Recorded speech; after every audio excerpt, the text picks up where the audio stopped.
1:03 da tarde aquí nos Estados Unidos, no estado de Tennessee. Dou a benvida porque son 7 horas máis en Vigo, por tanto, as 8:03, así que é o momento de comezar unha nova emisión en directo do Bar Celeste aquí en YouTube. Podedes seguila en YouTube en directo e despois en moitas outras plataformas cando remate a emisión. Son Antón García Fernández, falo vos dende Martin. Bueno, aquí estamos, realmente podo aquí amosar este gorro de inverno porque vai un frío impresionante. Estamos a 30 grados Fahrenheit, que é, pois, baixo cero. En centígrados, pois, máis ou menos, como a calidade de xogo do Celta nos partidos desta semana pasada que imos comentar hoxe. Sobre todo, comentaremos o partido fronte ao Español en Balaídos, unha nova derrota na casa, o Celta segue sen carburar na casa, e tamén, bueno, pois a derrota, para min, totalmente inagardada fronte ao Ludogorets na Europa League. Para falar da situación do Celta, xa está por aí Rubén Lomba, por certo. Benvido, Rubén, a todos e a todas no chat. Pois, para falar de todo isto, temos ao outro lado da liña cibernética o meu amigo cofundador do bar, Fernando Rodríguez Estévez. ¿Qué tal, Fernando? ¿Qué tal, Antón? Buenas y frías tardes, noches desde aquí, desde cerca de Balaídos, en Castrelos. Y bueno, con rabia todavía por pues no haber sacado nada de ese partido contra el Español, que todo parecía indicar que iba a acabar en empate, pero bueno, el fútbol tiene esas cosas. Y bueno, estamos en una época del fútbol en la que hay más goles en últimos minutos y en descuentos que en el resto del tiempo, ¿no? Con lo cual hay que acostumbrarse a esto tanto a favor como en contra, que también alguna vez nos ha tocado a favor. Y bueno, lamentar un poco esa jugada, que luego ya analizaremos. Y bueno, hoy hay que analizar mucho, sobre todo, además del juego, lo que se dijo después en sala de prensa. Pois sí, moito que comentar hoxe no Bar Celeste. Teremos diferentes convidados que iremos engadindo a medida que aparezan por aquí, polo estudio virtual do Bar Celeste, e temos xa en Vigo preparado o noso bo amigo, profesor titular de Filoloxía Inglesa na Universidade de Vigo, un verdadeiro celtista que hoxe non ven con camisola do Celta, pero non importa. Jorge Luis Bueno, que tal, Jorge? Como vai todo? Que tal? Boas tardes. Hoxe hace un pouquiño máis de frío. Casi estou por colocarme o abrigo do Celta que xa levo a Balaídos para as noites, non? Cando temos partidos aí de tarde-noite. E non ven mal, porque realmente, como decías o comezo, o xogo do Celta é un xogo xélido, non? Estamos todos moi xeados. Parece que estamos nas Illas Feroe, non? Xogando fútbol máis que en Balaídos. E realmente sí, temos que falar e analizar moitas cousas hoxe, tanto do partido contra o Español como do partido co Ludogorets, que penso que a decepción xa comezou a metade de semana, con algo, pois, bueno, que tiña a pinta de que se pensaba priorizar o partido de Liga e non, bueno, ese experimento que saiu bastante mal contra o Ludogorets, e ao final pois tampouco saiu ben de todo, mas ben bastante mal. Foron dos partidos por motivos diversos, pero penso que en ambos aburrimos as cabras cun xogo tremebundo. Bueno, pois, se queredes, comezamos falando desa idea de priorizar quizáis un partido sobre outro. Daba a sensación, cando víamos o 11 en Bulgaria, que Claudio Giraldez o que quería facer era priorizar o partido fronte ao Español.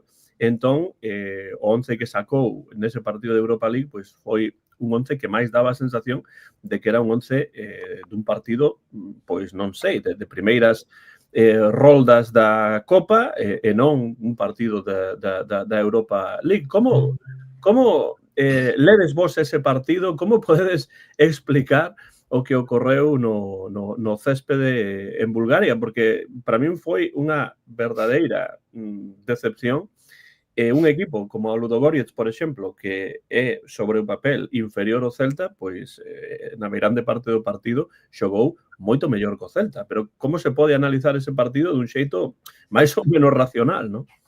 Yo creo que se pasó con las rotaciones. Claudio, decían en la televisión que había llegado a 10. Yo no los había contado, pero claro, ya empezando por el portero, claro, ya te sorprende eso, ¿no? Y ya empiezas a dudar si Radu realmente está recuperado al 100% de ese golpe en la mano o no. Entonces, bueno, es verdad que yo siempre alabo la capacidad de Claudio para jugar igual con un 11 que con otro, pero aquí evidentemente no le salió bien, ¿no? Entonces, bueno, pues una pena. Realmente en la primera parte es verdad que el Celta no tiene la fluidez de otros partidos, pero sí tiene llegadas importantes, sí tiene acercamientos a la portería del rival y bueno, la segunda también, ¿no? Pero quiero decir que a pesar de eso, es decir, el partido es mejor que el partido contra el Español. Es decir, el Celta en la primera parte llega, es verdad que tiene un fallo defensivo grave que le puede costar el segundo gol, pero a pesar de esa falta de fluidez sí que llega a la portería del Ludogorets y tiene ocasiones, ¿no? Recuerdo un tiro de Moriba,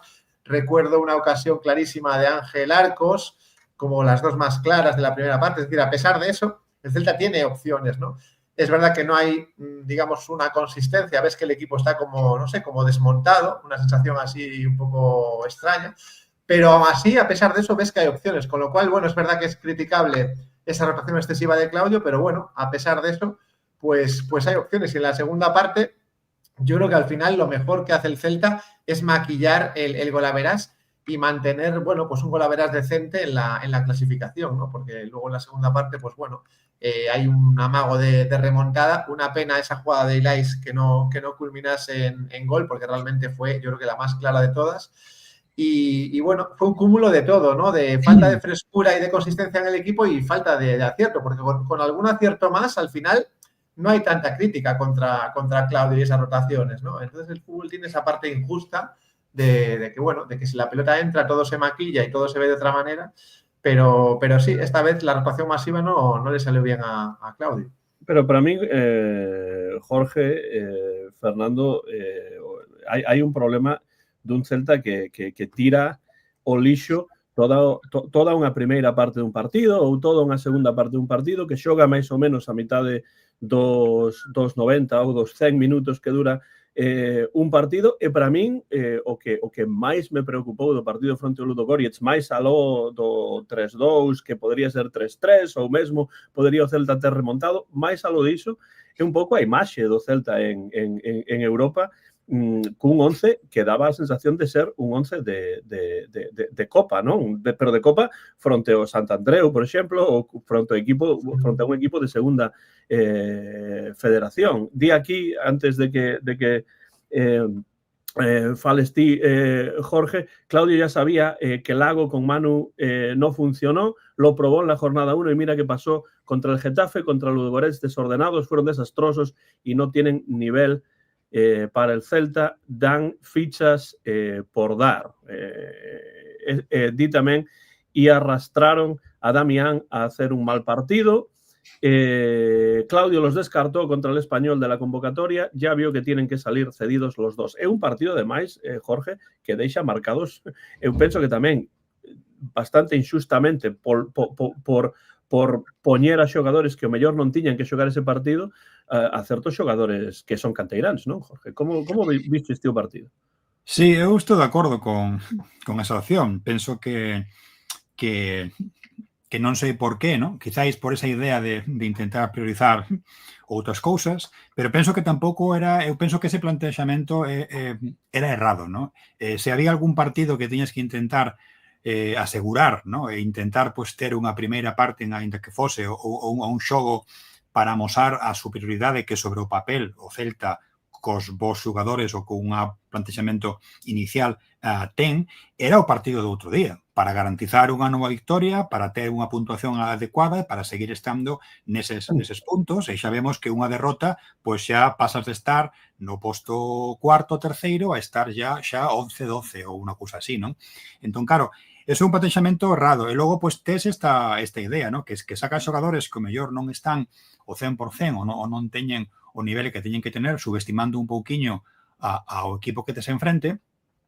E claro, logo pues, as pagamos cos xogadores, pero bueno, realmente penso que o do outro día foi, bueno, bastante bochornoso en algúns momentos, ¿no? Penso que dos 90 minutos, polo menos, hubo 50, 55, unha cousa así, de un xogo indigno para un equipo de primeira división española que compite na Europa League, ¿no?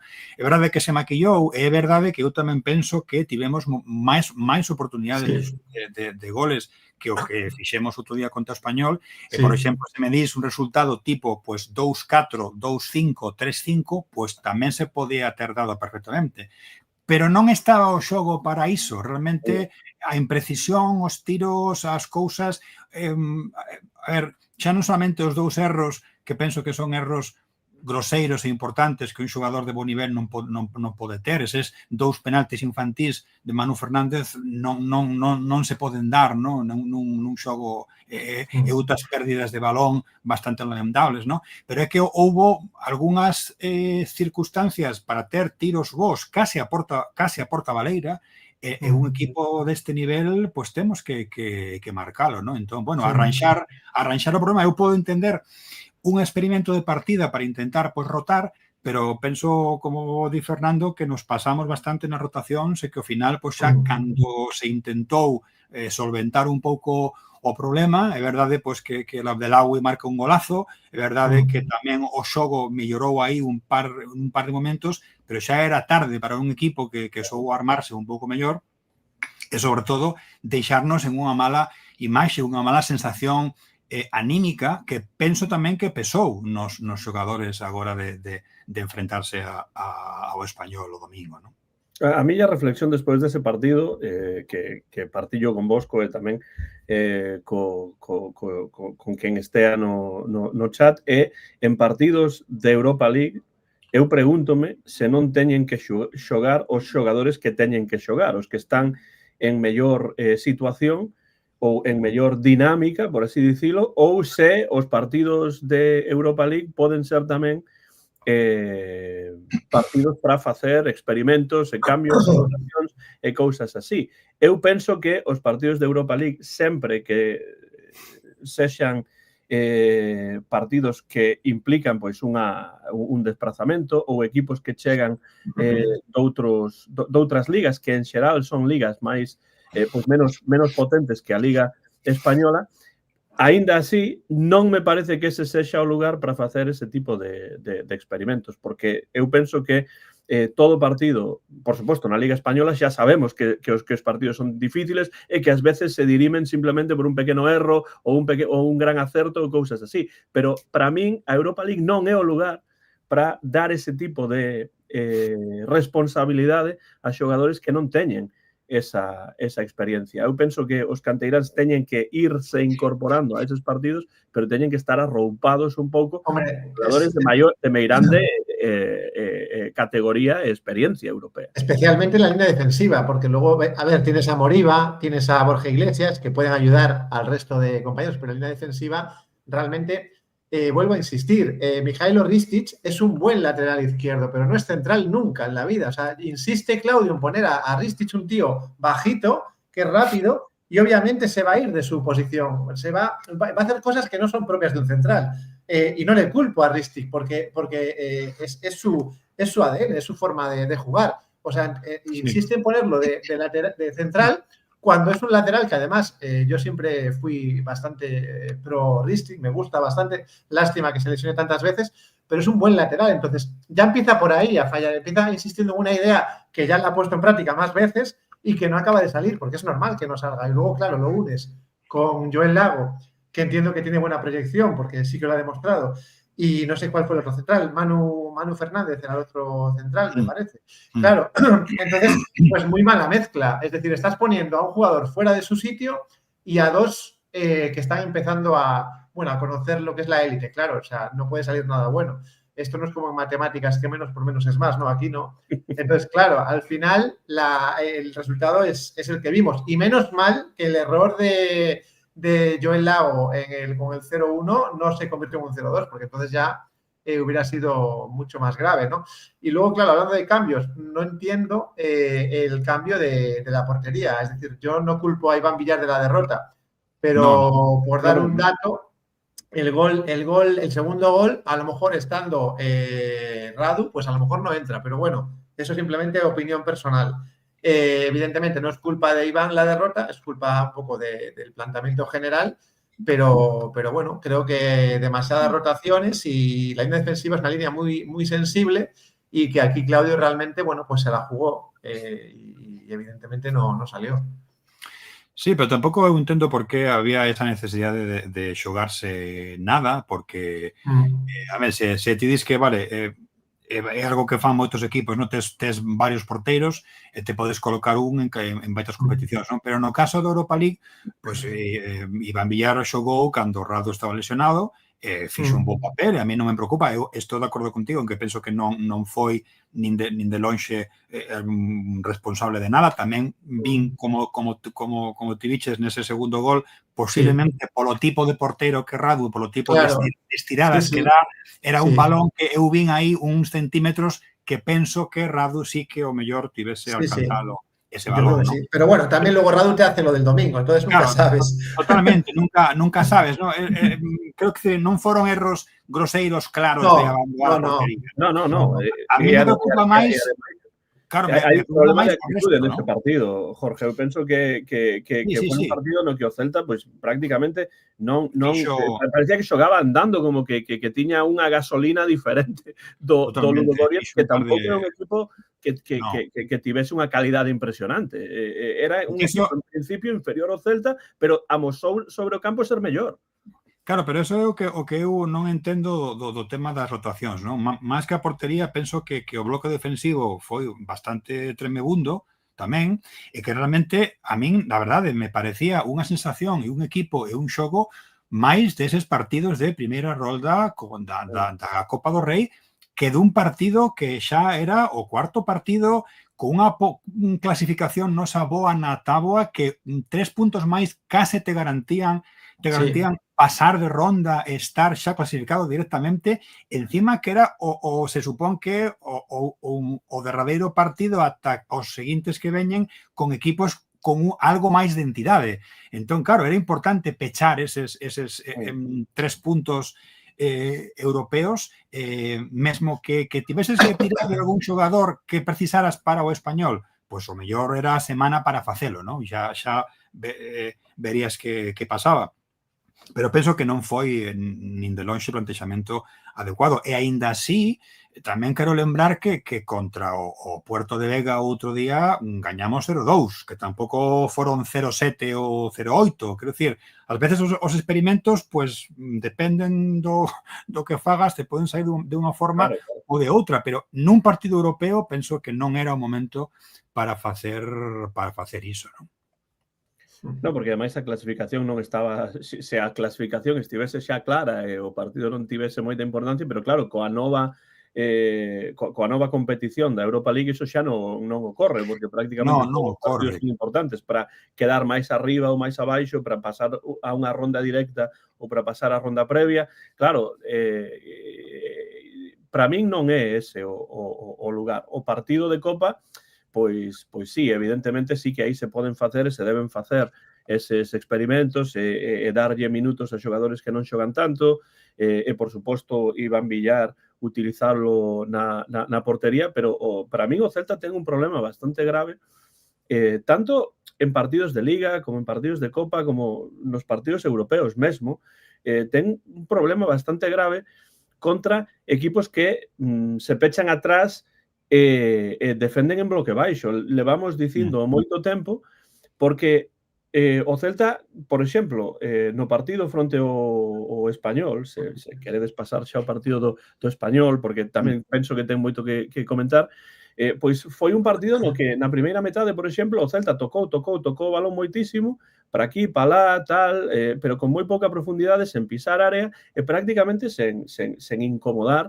o porteiro rival, non? Entón, ter 60-65% de posesión non importa prácticamente nada se despois, cando un chega arriba, pois non ten eses argumentos ofensivos dos que eu penso que o Celta carece bastante esta tempada. A lo menos contra ese tipo de equipos. Os equipos que deixan máis espazos, pois evidentemente sí que hai moitas máis posibilidades e hai talento no Celta para iso, pero como un equipo se peche atrás ou faga unha presión dura como fixo o Español, pois non digo que o Español se pechase atrás, digo que en momentos do partido sí que pasou iso, pero en moitos outros momentos houbo unha presión moi dura, non? E o Celta dá a sensación de que non é quen de sair desas situacións.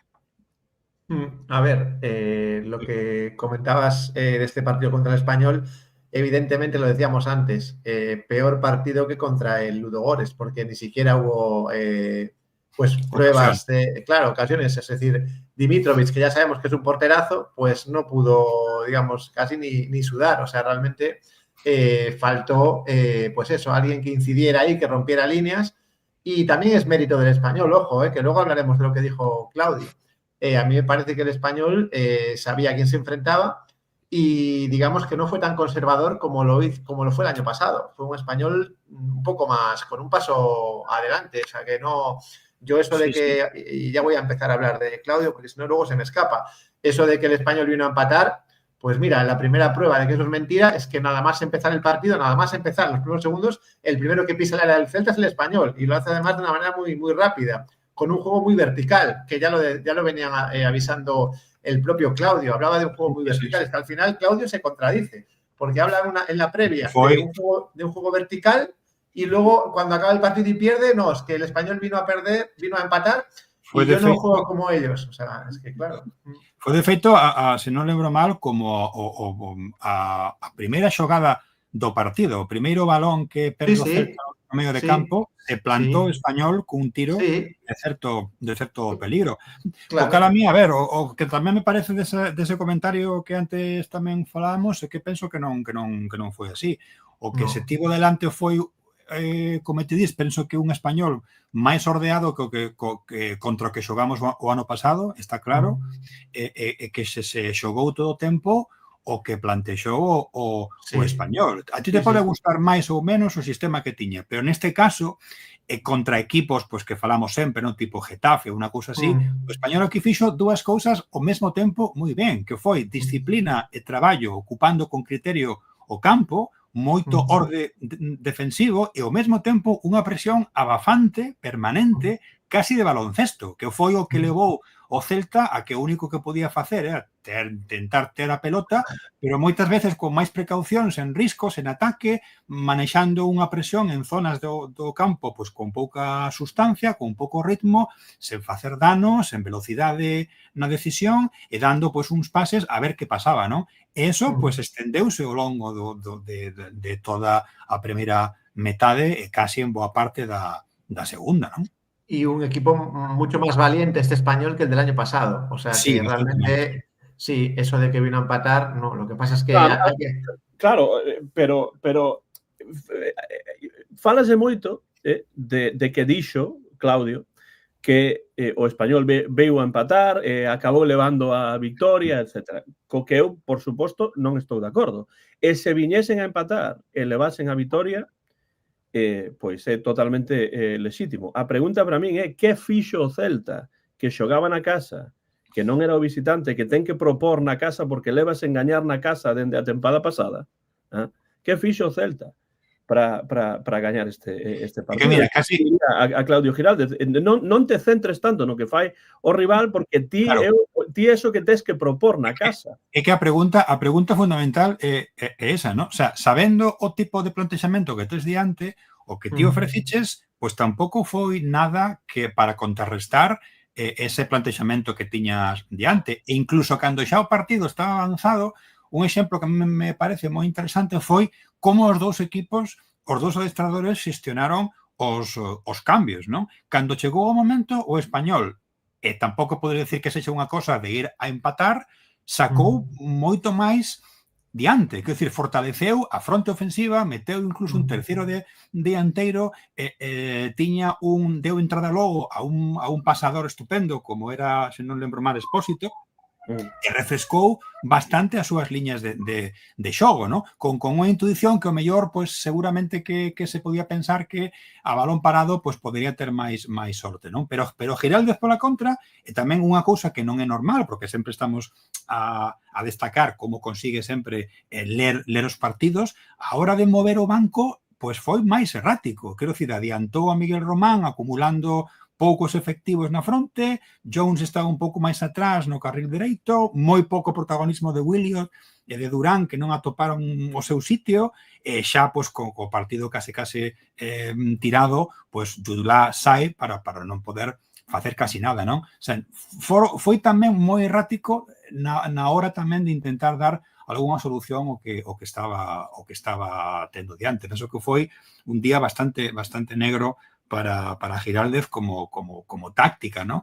E logo penso que os comentarios da rueda de prensa veñen un pouco por aí, ¿no? Estás enfadado, cabreado porque non fuches quen de saber ler ben o partido e bueno, soltaches por esa boca cousas que realmente cos datos na man e co que pasou no partido non son certas. Claro, tú puedes criticar algo y se te puede dar la razón, pero es que en este caso vio otro partido, o sea, no a mí preocupa máis a frase de Claudio, non tanto a de que o Español viu empatar e levou a vitorias, non cando di no voy a plantear los partidos como el Español porque veo el fútbol de otra manera. Para min, esa é unha frase totalmente fora de lugar, porque dá a sensación de que se coloca moralmente nun lugar superior, como que o seu fútbol é mellor, pero o Celta leva unha tempada na que non está a facer realmente un bo xogo. Hai partidos nos que pode que sí, algúns partidos sí,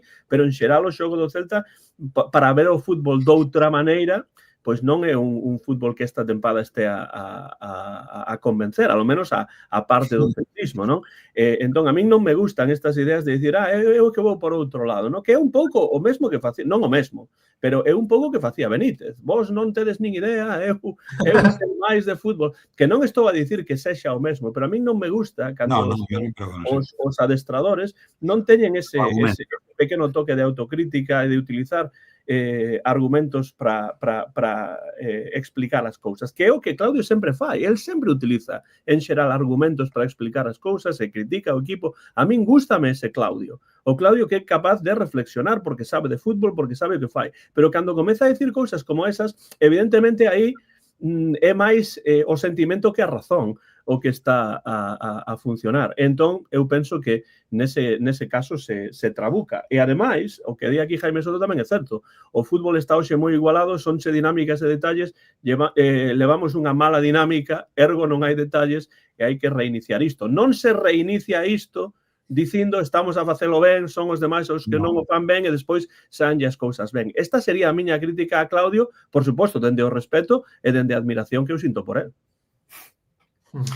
Sí, eu estou de acordo. É sempre unha cousa que sinalamos bastante, ¿no? Xustamente se nos gustan algo las roldas de prensa de Claudio é porque é un dos poucos adestradores que fala de fútbol. E fala de fútbol moi ben, e fala de tácticas, e ata o de agora, penso que este é o primeiro partido no que fai algo deste xeito, ¿no? Penso que levado polo cabreo de ter os dous partidos seguidos con malos resultados tácticos sobre todo, e non atopou un pouco a forma, ¿no? de facelo, ¿no? Pero é unha mágoa, porque penso que sí que é un adestrador que ten moito coñecemento de fútbol e que sabe moito. Evidentemente, pois non se pode decir iso porque eu entendo que, por exemplo, outros partidos podes telo dito, pero precisamente neste partido non, porque temos datos enriba da mesa e cousas que son obxectivas que te están a contradecir. Quer dicir, calquera pois podía ter levantado a man na roda de prensa e decir, mira, Claudio, é que non é verdade, é que, mira, ti dis que saben empatar e de repente no minuto 60 e pico sacan outro diantero máis. Un equipo que va a empatar sacaría máis defensas ou máis centrais, pero non un terceiro. E non te va a presionar tanto. Claro, e non está facendo unha presión prácticamente moi de baloncesto. É que este ano estamos a ter un problema cos equipos que son capaces de ter fondo físico para facer iso, que son os que nos están destrozando. O sea, no momento que temos un equipo que nos deixa mover a bola e xugar e ver espacios, perfecto. Pero cando tes un equipo que en canto tes un xogador do Celta coa bola, tes 3 persoas diante E cando pasas hai outras tres, aí non sabemos como romper esas liñas. É verdade, xa estamos moi adiantados tanto na Liga como na Europa League como para ter solucións tácticas para intentar facer iso, non? Que o mellor pasa por pois mira, non poder facer tantas rotacións. Se tes que, eu entendo que é complexo, non? Ser entrenador e ter esas competicións é moi complexo e penso que o mellor no seu foro interno está desexando xa ter menos e poder concentrarse nas que ten diante, pero é que ata que eso pase eu penso que ti terías que xogar sempre, independentemente da competición que esteas a xogar, o que decía Antón antes, non? Coas mellores persoas, coas mellores pezas que teñas ti nese momento preciso do partido, sen pensar, pois mira, eu vou dar descanso aquí para sacar a alguén non sei que. Non, eso podes facelo cando mellor levas no minuto 60, 70, unha cousa así, e podes dar descanso a alguén que tes aí fora. Pero penso que de partida que tes que xogar coas mellores pezas que teñas sempre. E senón, é un erro. A ver, yo creo que Claudio, cuando acabó el partido, sintió tal impotencia que dijo, por algún lado tengo que sacar esta rabia. O sea, fue impotencia y no aceptar la forma de ser superado. Hay 1000 maneras de jugar al fútbol. Yo tengo clara que la mía coincide con la de Claudio, pero no por eso critico ni minusvaloro el trabajo que hacen otros equipos en otras facetas. Y luego lo que comentabas tú, Antón, es verdad que este año estamos jugando digamos, el buen fútbol a ratos. El año pasado éramos más constantes en esto. Y también es verdad que esa forma de jugar al fútbol menos preciosista, también es verdad, y esto es a favor de Claudio, nos ha dado puntos. Es decir, el partido contra el Alavés es un partido feo, pero que el Celta lo juega de forma muy inteligente y saca 3 puntos. Entonces, bueno, yo si sacrificamos un poco de preciosismo por sacar puntos, vamos, lo firmo. De hecho, cuando llegó Benítez, sabía lo que nos ateníamos, a no ver fútbol, pero a ganar puntos. Lo que pasa es que no hizo nada, Benítez, ni una cosa ni la otra. Claro. Entonces, al final, pues dices, bueno, pues no compensa. Pero entiendo que el Celta ha madurado en ese sentido, es decir, de no jugar a lo mejor tan de cara a la galería, pero ser más consistente. Pero, bueno, evidentemente, contra el Español, pues ni una cosa ni la otra. Lo que había visto yo de avance en Álava, ese equipo maduro que yo vi en Álava, pues no lo vi aquí, ¿no? Entonces, pues bueno. Y mérito también, insisto, le doy mérito a Manolo, al entrenador del Español, ojo, sí. Porque este partido sale así, en parte por su plan. Y su plan salió bien. En la primera parte se jugó mucho más a lo que el Español quiso que a lo que quiso el Celta. Y ahí realmente lo he dicho, Claudio patinó claramente en la rueda de prensa y creo que, bueno, él suele pedir perdón días después cuando hace esto, ¿no? Cuando en Vallecas el año pasado criticó al árbitro de una manera, digamos, bueno, poco elegante, luego a los pocos días rectificó, ¿no? Entonces, bueno, no me sorprendería que en la siguiente rueda de prensa Claudio dijera algo al respecto. Y luego habló también Claudio del árbitro, ¿no? Que es algo que no suele hacer y también lo metió en el saco, ¿no? Entonces ahí es un poco lo que yo digo, la impotencia pues dio paso a que se desquitara, ¿no? Es decir, es verdad que el árbitro, es verdad que es a lo mejor un pelín permisivo de más, es verdad, pero vamos, no creo que influya en absoluto en la derrota. Y una cosa más hablando del árbitro, sí. Penso que foi un destes partidos que é paradigmático, digamos, de non foi unha arbitraxe que afectase moito o resultado. Sin embargo, sí que foi unha arbitraxe obxectivamente nefasta. Nefasta, totalmente. Nefasta. Así é. É que o árbitro non é só malo cando afecta o resultado. É malo cando fai mal. Sí. É que non é unha cosa de decir xugouse mal, perdimos por culpa de... Non, é que non é un tema de culpa. É un tema de que o árbitro do minuto 1 ata o final do partido fixo un traballo profesional nefasto, que dá unha mostra do nivel tan pobre de arbitraxe que hai, non? Outra cosa que ti logo digas que iso tal, eu penso que non tivo nada que ver. Y luego eso se une el tema del VAR, es decir, la jugada del penalti a Borja, es decir, le hace un penalti a Borja que dices, vale, hay contacto, pero luego resulta que al final lo que es fuera de juego. Y yo digo, si ahora el fuera de juego se pita automáticamente, que el árbitro no tiene que ir al VAR, ¿para qué vas al VAR? Totalmente. Si el VAR detecta que es fuera de juego, que lo es, totalmente. Hoy en día, que es todo automático, ¿a qué va el árbitro al VAR? A mí que me expliquen ese... Además, esa era unha imaxe, unha xogada típica de fora de xogo automático cando, según a norma actual, que ti podes estar de acordo ou non, eu, por exemplo, estaría de acordo en revisar todo o sistema de fora de xogo, porque penso que para usar este caso, nesa posición onde está Borja Iglesias, que está camiñando hacia o balón cara atrás, que deixa detrás o xemelgo aí colgando, ventaxa que te dá na xugada? Ninguna, porque vais encima cara ao balón, non vas ao lado contrario, co cal, absurdo. Pero bueno, é a norma, se pode discutir se as normas... Eu penso que temos que cambiar isto de por 0,05 milímetros dunha uña que teñas xa é fora de xogo. Eso penso que é absurdo. No, pero bueno, aquí había algo máis. Independentemente diso, o que é absurdo que eso se ve claramente é máis que semiautomático, porque realmente é media perna a que queda fora. Entón non entendo ese paripé de parar o xogo, de chamar, de... Además, vete a ver qué, se é fora de xogo. Claro, non hai nada que ver. Que ten que ver. Claro, é que se é fora de xogo todo o demais queda anulado, non hai nada que ver. Entón, esas son as inconsistencias no uso do VAR que non poden ser, porque ademais dan mala imaxe do propio árbitro e da arbitraxe da Liga. E ya llevan 8 años, como nosotros, Antón, 8 años de VAR. Sí, claro, levan tempo que xa... E non aprenden. Claro, que dá a sensación de que non aprenden. Hai unha pregunta aquí, pero antes diso gustaríame rapidamente dicir que para min este foi un partido, o Español-Celta, increíblemente aburrido. Mais aló da derrota, do resultado, das críticas a Claudio, dos xogadores, bla, bla, bla, o partido foi un partido aburrido polos dous lados. Nefasto do Celta, nefasto por parte do Español tamén. Para min, dámame a sensación cos erros que había, as imprecisións, tentar despexar o balón e que o balón saía para atrás ou saía para arriba, dámame a sensación, realmente, non quero tampouco dicir algo que poda ferir a ninguén, pero dábame a sensación de que era un partido máis de filiais que do primeiro equipo do Celta e do primeiro equipo do Español. Houve momentos do partido que eu dicía, bueno, eu estou a ver este partido, pero realmente porque son celtista, porque senón eu estaría agora pois cambiando a canle e vendo pois un partido de fútbol americano ou de béisbol ou que sexa, non? Ou un partido de segunda división mesmo. Porque foi un partido realmente, dende un punto de vista do espectáculo, da afección ao fútbol, realmente nefasto, non? A min pareceme un partido horrible. Deses partidos tamén hai en todas as ligas, pero quero dicir que este en particular, hubo un momento no que eu pensei, pero isto que é? Como é posible que haxa esta calidad de fútbol nun partido de primeira división, non?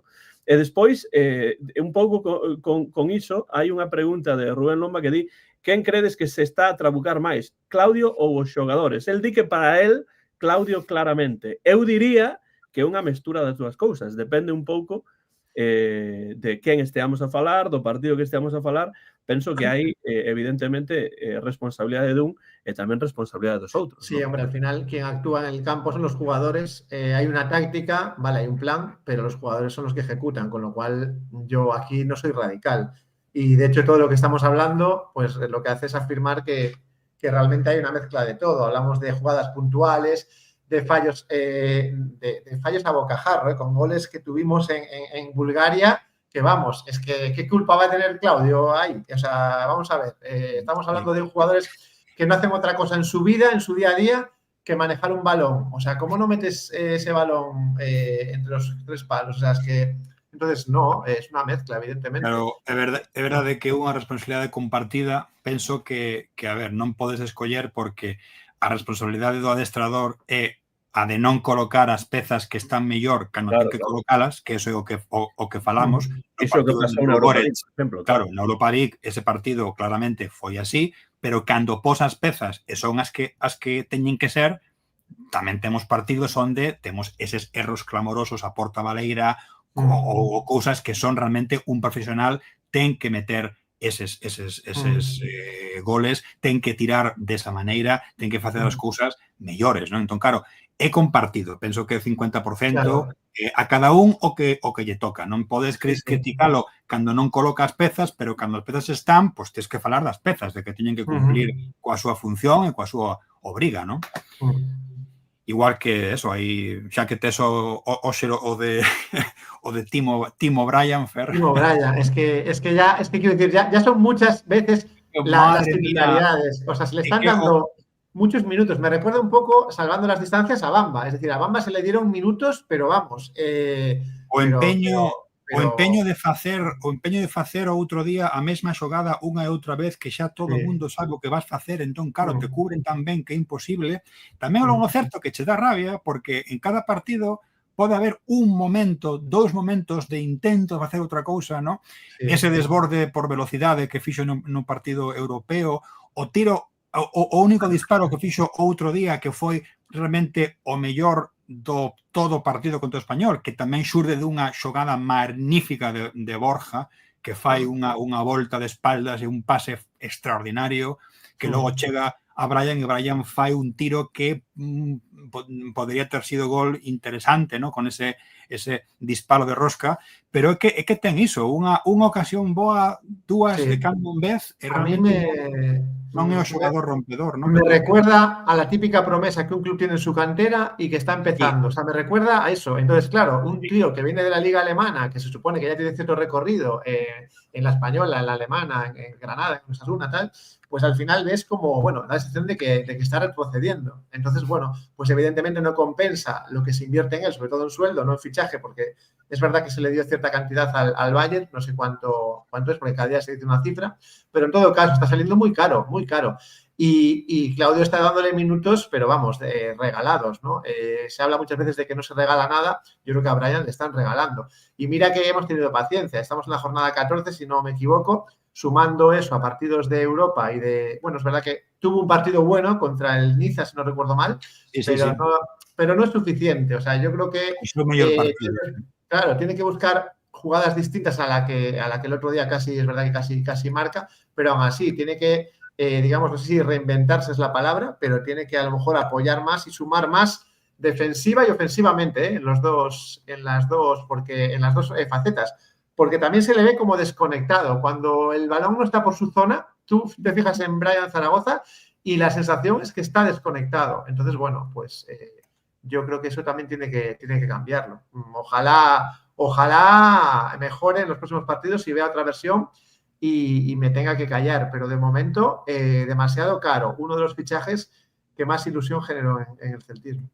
Fernando, por compromisos persoais, está xa... Todavía puede aguantar un pouco, Todavía puede sair, pero cando Fernando sae, pois entran dende o banquiño dous convidados que xa están preparados para entrar pois aquí, no Bar Celeste, o terreo de xogo, aquí virtual.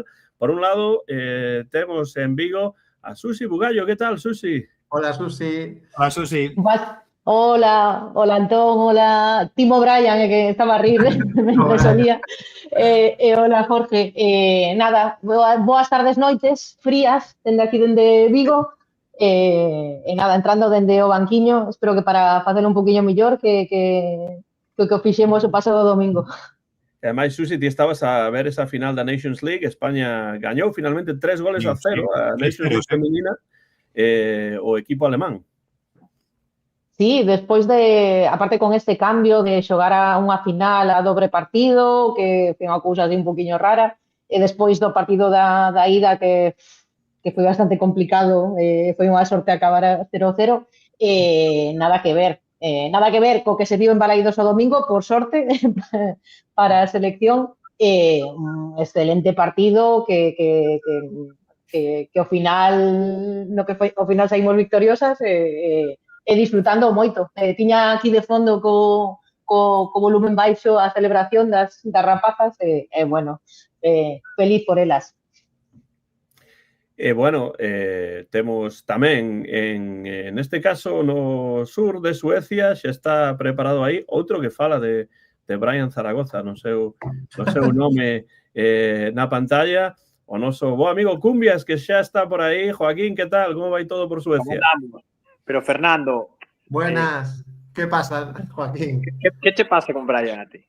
¿Qué me pasa? Pues mira, me está pasando lo que pasaba con Bamba y me preocupa mucho, Joaquín, mucho. ¿Qué tal? ¿Cómo andamos? ¿Todo bien? Pues bueno, hola, Joaquín. Viña saudar, porque eu xa comentei a Antón que veño do traballo agora e non teño nada a desear. Vaya, hombre. Teño que mercar, todo. Pero entonces, non sabía canta xente era. Podo parar 5 10 minutos e logo teño que marchar a comprar a cea. Bueno, pois un xogador de refresco que despois ten que sair, o sea, destes cambios extraños nos que sai un xogador un pouco estilo máis fútbol americano ou baloncesto que outra cousa, non? Un especialista defensivo. Cales son para vos, Susi e Joaquín, os problemas que está a ter o Celta nestes últimos partidos nos que pois os resultados non acompañaron, pero por suposto tampouco o xogo acompañou, tanto en Bulgaria como despois o partido na casa fronte ao Español. Queres comenzar? Joaquín, no, dalle ti. Vale. Pero eu creo que na primeira parte xogamos ben contra o Español, a verdade.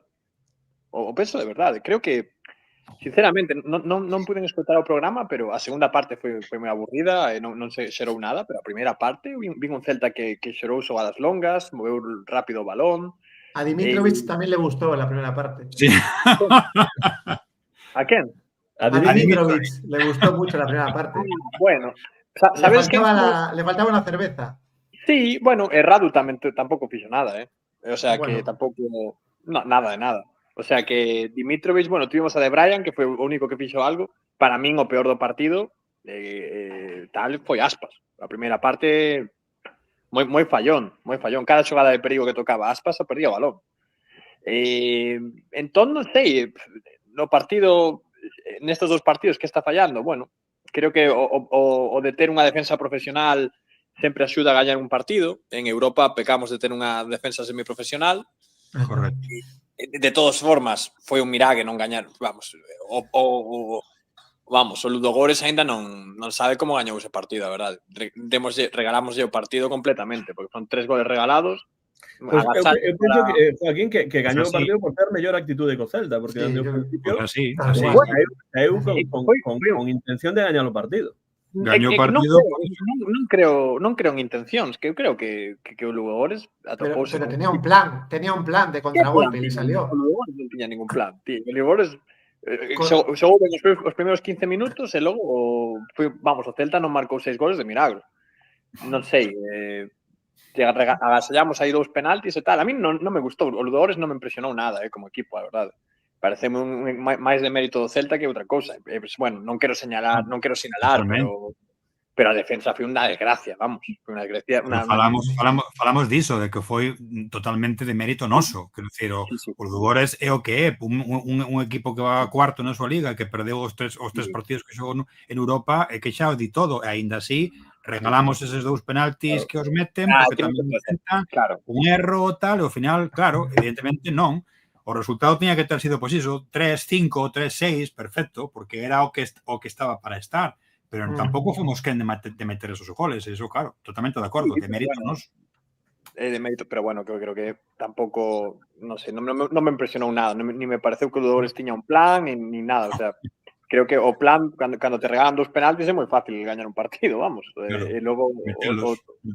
Pero para que te hagan penalti, Joaquín, hai que llegar al área, Bueno, sí, pero se tens un defensa que regala, que vai agasallando penaltis por aí, tampouco é tan difícil, vamos, porque non eran ocasións clarísimas, sobre todo o segundo é unha trapallada de penalti, vamos, o sea, non. Joaquín, Rubén Loma non está de acordo contigo, di que fixo o que quixo e provocou os penaltis, como que non tiña un plan. Sí, Ludogorets, vamos, a súa idea é provocar os penaltis. Bueno, eu non de provocar os penaltis discrepo. Eu creo que axudámoslo nos, eran penaltis totalmente evitables. Evitables, sí. No, o partido penaltis que non tiñan razón de ser, non había necesidade. Os 2 penaltis, as 2 xogadas con outra defensa máis profesional, como a ti dis, se evitan perfectamente. Absolutamente. Bueno, sí, contra Español, a ver, eu moi fastidiado pola derrota, pero bueno, que o Español a día de hoxe é un equipo máis, non sei, creo que intentamos ser un pouco máis, a primeira parte, como digo, gustoume máis, a segunda foi moi aburrida, e que creo que Español a día de hoxe é un mellor equipo que o Celta, as cosas como son. Pero bueno, non o digo o digo a clasificación, entonces tampouco estou, fastidioume máis perder en Bulgaria, que aínda que creo que o partido era de 0-0, de 1-1 o partido contra Español, fastidioume máis o partido de Europa Liga, verdad? Claro. Susi, como viches ti? Bueno, o partido de Bulgaria, para min, dos peores partidos que se xogaron en toda a tempada, sexan en Liga ou en Europa, penso que o partido perdeu no Celta completamente. Pecamos de querer, imagino, darlle descanso a xente que queríamos reservar para o pasado domingo, para a Liga, tirar moito de canteiráns e de xente que disfruta normalmente de menos minutos, pero a excepción de Abdelawi, que gustoume en Bulgaria, foi dos pouquiños que me gustaron, que penso que fixe un bo partido. A falta de intensidade, era un partido que se podría haber gañado, ainda que o Ludogorets amosou moita máis intención e intensidade que a nós, se nós non tiramos o partido desa maneira, porque nós cometemos os penaltis e nós fomos os que Joel Lago foi quen regalou ese outro gol. Entón, é un partido que o Celta perdeu, máis que gañalo o Ludogorets. E ao final contra o Español foi un poquinho mesmo. Ao final contra o Español sí que víase que o que dicía Joaquín, eu entendo o que di, porque sí, na primeira metade, aínda que o Español chegou moi prontiño nos primeiros minutos á portería, o control do balón tiña o Celta, pero ese control do balón, eu aburrirme, non sei, Fer, Jorge, vos que estivestes en Balaídos, pero eu, non sei, pasei a metade do partido falando co meu compañeiro asento porque estaba sendo soporífero, non pasaba nada, non pasaba nada. Sí, faltaba eso, profundidad, más colmillo, pero bueno. Aburrimos as cabras. Sí, sí. Bueno, Fernando, se tes que marchar, lo menos temos que dar. Sí, me tengo que ir ya. Entonces, dejo mis puntuaciones. Sí.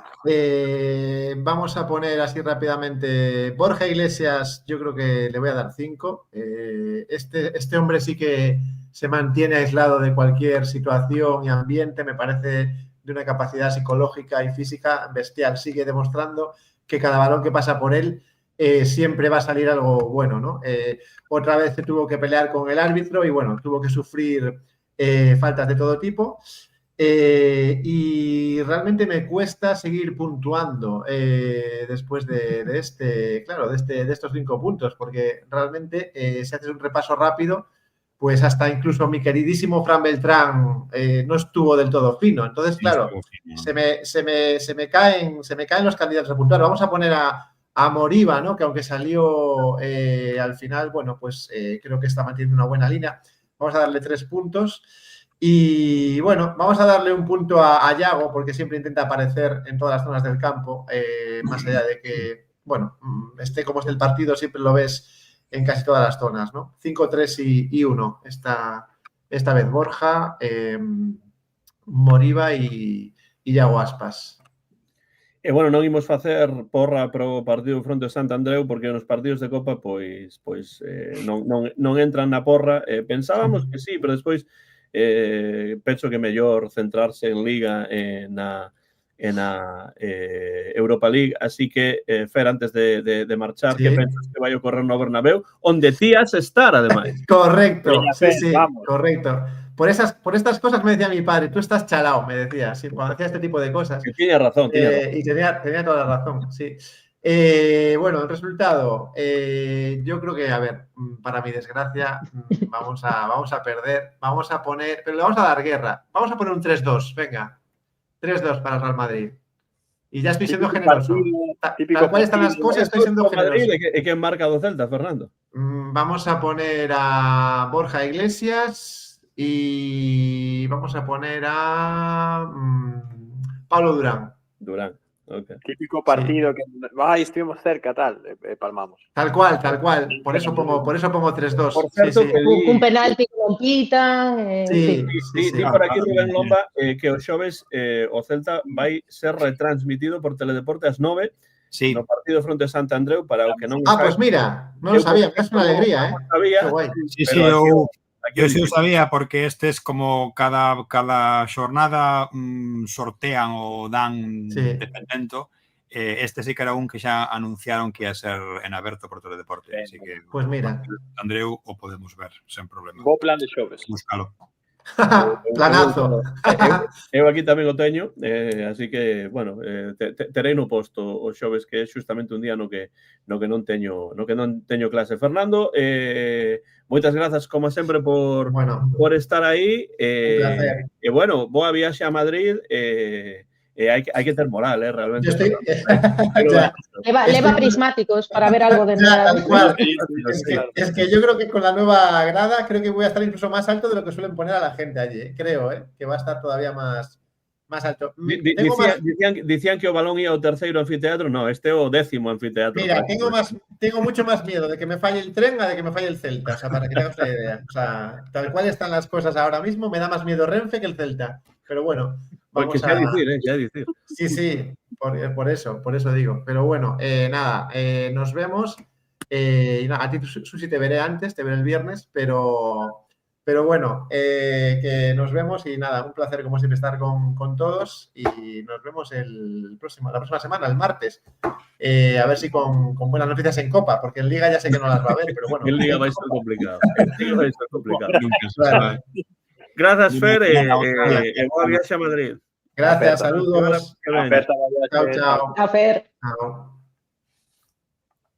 Bueno, Joaquín, que está, eu penso, un pouco máis optimista co resto de nós neste programa de hoxe, e sei que ademais ten tamén pouco tempo por esas cuestións que explicou, pois que dea a él tamén as súas puntuacións e a porra pro Real Madrid e despois continuamos os demais.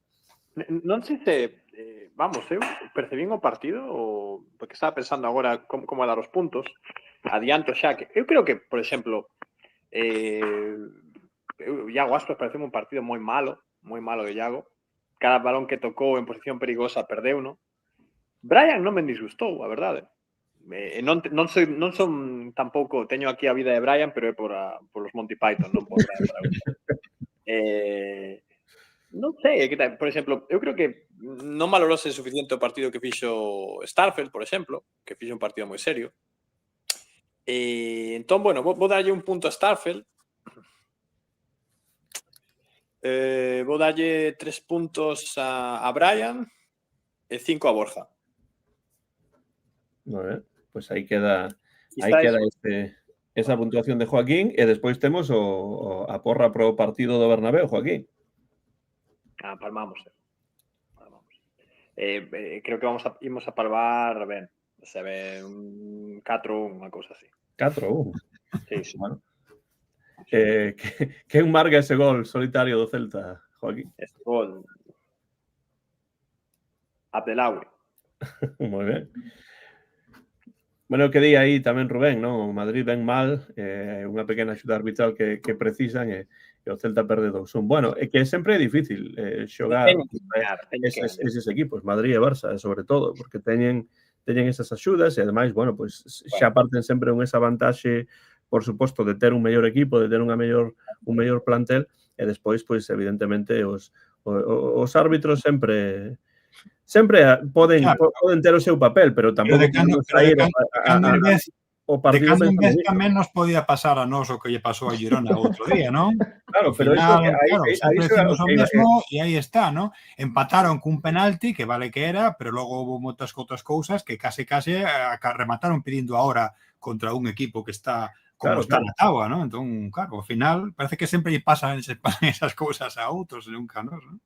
Pero iso é o que eu dicía, non? Que ia a iso precisamente, que eu, pois, a verdade é que non vexo moitos partidos do Madrid ou do Barça, pero os que teño visto, pois nin Madrid nin Barça están a xogar moi ben, non? Dalles para gañar partidos en Liga, para ter esa típica loita entre os dous que é o que é realmente a Liga Española, quero dicir, para gañar o torneo, pero despois en Europa estamos a ver tamén que as cousas para eses dous grandes non están a funcionar. Bueno, en xeral, esta semana para os equipos españois pois non foi unha boa semana en Europa, pero bueno, o Bernabéu non podemos tampouco ir pensando xa que o árbitro vai estar en contra, porque, bueno, iso probablemente pasará ou hai moitas probabilidades de que pase, pero hai que ir xogar os partidos como todos os equipos que xogan contra Madrid e Barcelona e non todos perden, A ver, eu creo que tamén, o Madrid é un equipo aburridísimo de ver, o sea, non está funcionando Xavi Alonso e tal, e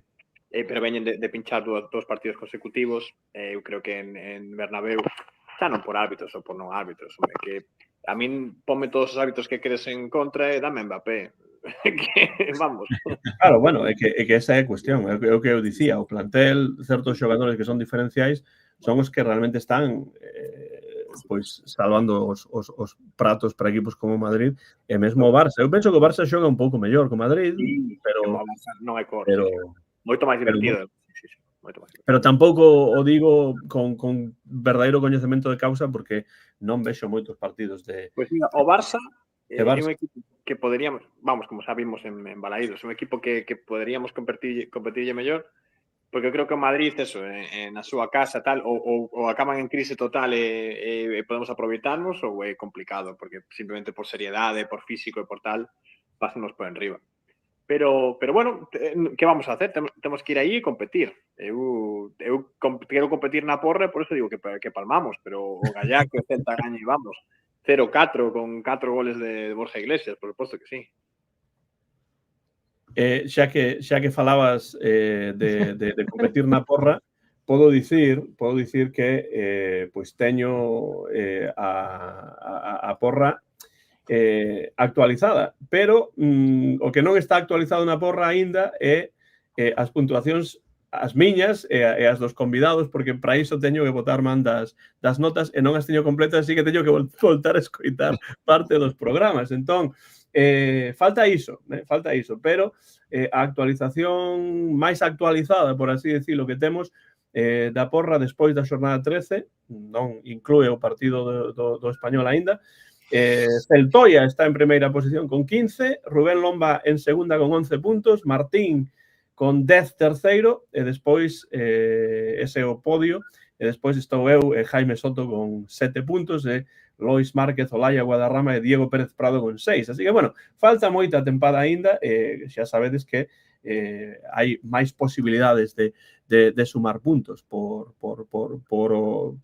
só saber que o resultado exacto, pero tamén pois se gaña o Celta, se empata, se perde, pois tamén hai puntos extra, os xogadores que marcan goles. Entón, bueno, iso é... E queda moita tempada todavía, teño que poñerme as pilas e realmente actualizalo todo perfectamente. Tes algún comentario máis, Joaquín? Xa sei que tes que marchar, non quero pois votarte realmente, pero dicías que 10 minutos, entón quería aproveitar para que digas algunha cousa máis se te apetece. Bueno, sosiego. Eu pediría sosiego. Nen antes éramos, como decía Apreciado, nen antes éramos o Bayer Leverkusen, nen agora somos o Pontevedra C. Sosiego. Calma. Tampouco xogábamos tamén antes e non estamos xogando tan mal agora. Imos a ver como vai a tempada. Pregunta por aquí, por certo, Rubén Lomba, que cando aparecerá Antonio García Teijeiro. Bueno, Antonio García Teijeiro está en México nestes instantes, está na Feria Internacional do Libro de Guadalajara. Penso que onte participou nunha conferencia sobre Celso Emilio Ferreiro. Está aí en diferentes encontros e actos que teñen que ver coa participación de Galicia nesa Feira Internacional do Libro de Guadalajara en México, e por iso, pois non está neste programa e leva pois por diferentes razóns un tempo sen aparecer. Así que eu penso que aparecerá en 2 semanas, porque evidentemente o partido do Madrid é fora da casa, non o vai ver, e ademais traerá jet lag despois da volta de México, penso que volta o sábado, entón pois terá que ser o vindeiro partido. Así que para os que votades de menos a Antonio García Teijeiro, que sodes uns cantos, pois estará, pero por diferentes razóns persoais e literarias, sobre todo, non ten tido oportunidade de estar por aquí, pero díxome, explica a razón e dá un saúdo a todos os que estean por aí que pregunten por min. Como hai algúns que o fan, pois aquí o digo. Bueno, Joaquín, pois nada, que deixo que saias aí facer a compra e bueno, que seguramente vai frío. Aquí estamos baixo cero, aí supoño que prácticamente tamén, así que vai con cuidado. Unha aperta. Eu, xa sabes, eu viña a aguantar o xogo de spa de costas como Borja Iglesias, pero xa temos aquí máis recursos no equipo. Pois unha aperta, Joaquín, e nada, volta cando desexes para supoño que verás o partido do Madrid, así que agardamos a semana vindeira. Unha aperta. Chao, Jorge. Chao, Susi. Chao, Joaquín. Chao, hasta luego. Dice el Toya por aí sobre Antonio que teña cuidado que está na terra dos Mouriño. Bueno,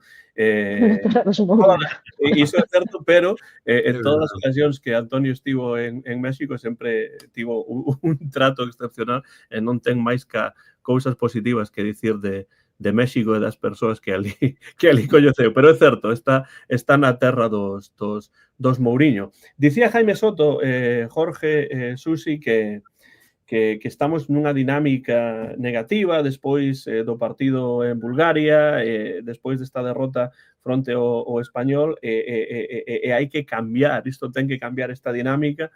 Que ten que ocorrer, pensades vos, para que o Celta cambie esta dinámica? Porque sí que é certo que bueno, os últimos partidos que o Celta gañara fora da casa puxeran o equipo pois na metade da táboa, que é onde está agora, pero a imaxe do Celta, especialmente nesta semana pasada, con esas dúas derrotas e sobre todo a derrota nese último minuto fronte ao Español, nun partido que en principio estaba priorizado por Giraldez, pois deixa as cousas nunha situación pois un pouco máis complicada por iso das dinámicas das que fala Jaime. Que ten que ocorrer dende o voso punto de vista? Seguimos lá. Empezó. Sí, empecé. Ten que correr.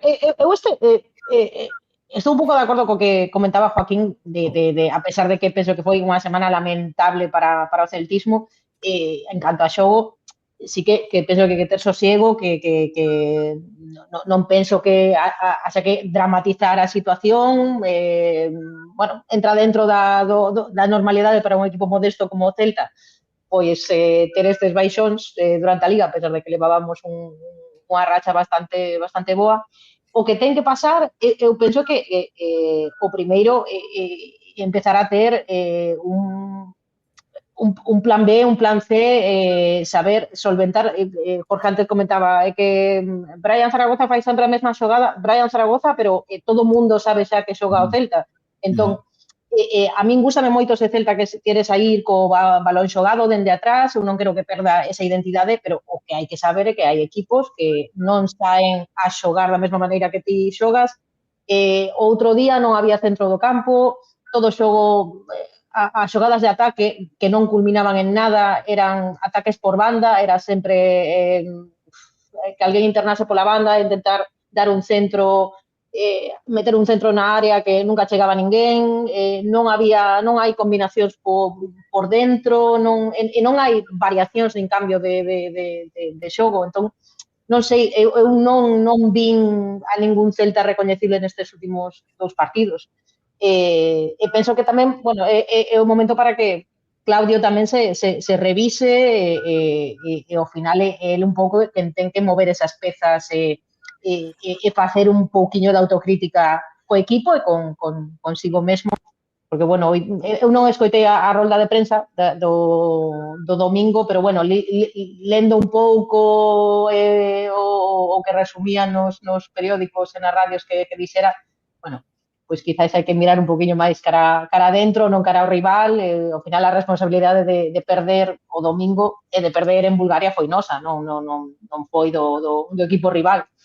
Entón, bueno, nin culpabilizar a canteira, a pesar de que algún canteirán puidese ter pois un papel non moi destacado, por exemplo, no partido contra o Ludogorets, nin tampouco, bueno, ao final darlle demasiada responsabilidade en partidos que precisaban de xente con un poquinho máis de experiencia, eu penso.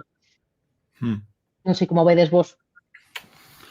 Sí, eu estou de acordo. Realmente penso que xa antes comentábamos que o cambio principal ten que vir, penso que por non ter sempre a cabeza en diferentes competicións. Penso que realmente temos que asumir xa dunha vez que temos as pezas que temos para desplegar o xogo que podemos desplegar, que cando facemos ben sabemos xogar o fútbol e sabemos facer danos rivais e intentar, bueno, pues facer outra cousa.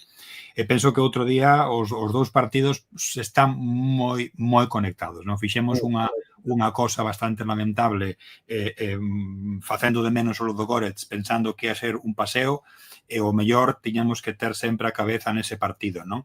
Eu penso que esa é unha cousa que tens que facer. Xa sei que é difícil para un adestrador que sabe que non vai contar con moitas máis pezas que cheguen en decembro ou cando sexa, que tes que plantexar o que tes. Pero eu penso que é un erro estar dedicando sempre a ver que facemos para xogalo todo. Penso que sería moito mellor plantexar cada partido coa xente que tes, cos mellores xogadores que teñas para facer o plan que te teñes na cabeza e non pensar en dar refrescos, non? Eso xa é unha cousa que podes facer cando chegue o momento.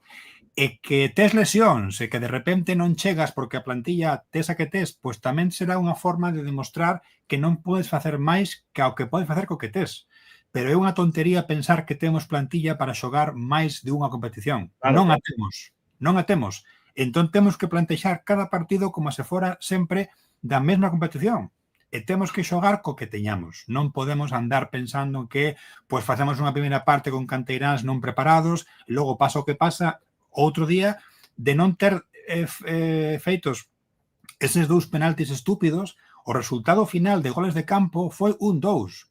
E que eso era o normal.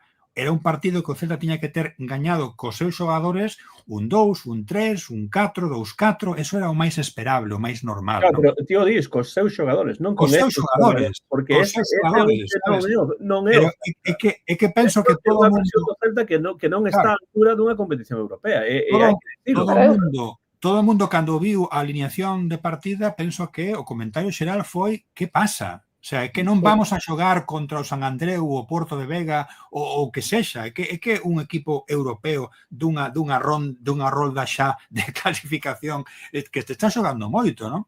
Non sei. É que eu estaba a pensar como se eu fora un dos xogadores que habitualmente son titulares, os xogadores importantes, eu querería xogar eses partidos tamén. Ao final, moito se fala de que Europa é o premio, que eu penso que hai que miralo como unha competición máis, hai que facer o mellor posible, non pensar que é un regaliño que nos deron, pero eu querería xogar ese partido. Entón, podo entender que reserves a un xogador en particular que, o mellor, lle queras dar descanso a Radu en algún partido puntual, e poñas a banquillar, podo entendelo, pero que radicalmente cambies. Aparte, viuse que xogamos media hora de partido en condicións, que foi cando levantamos o partido, cando foi a última media hora.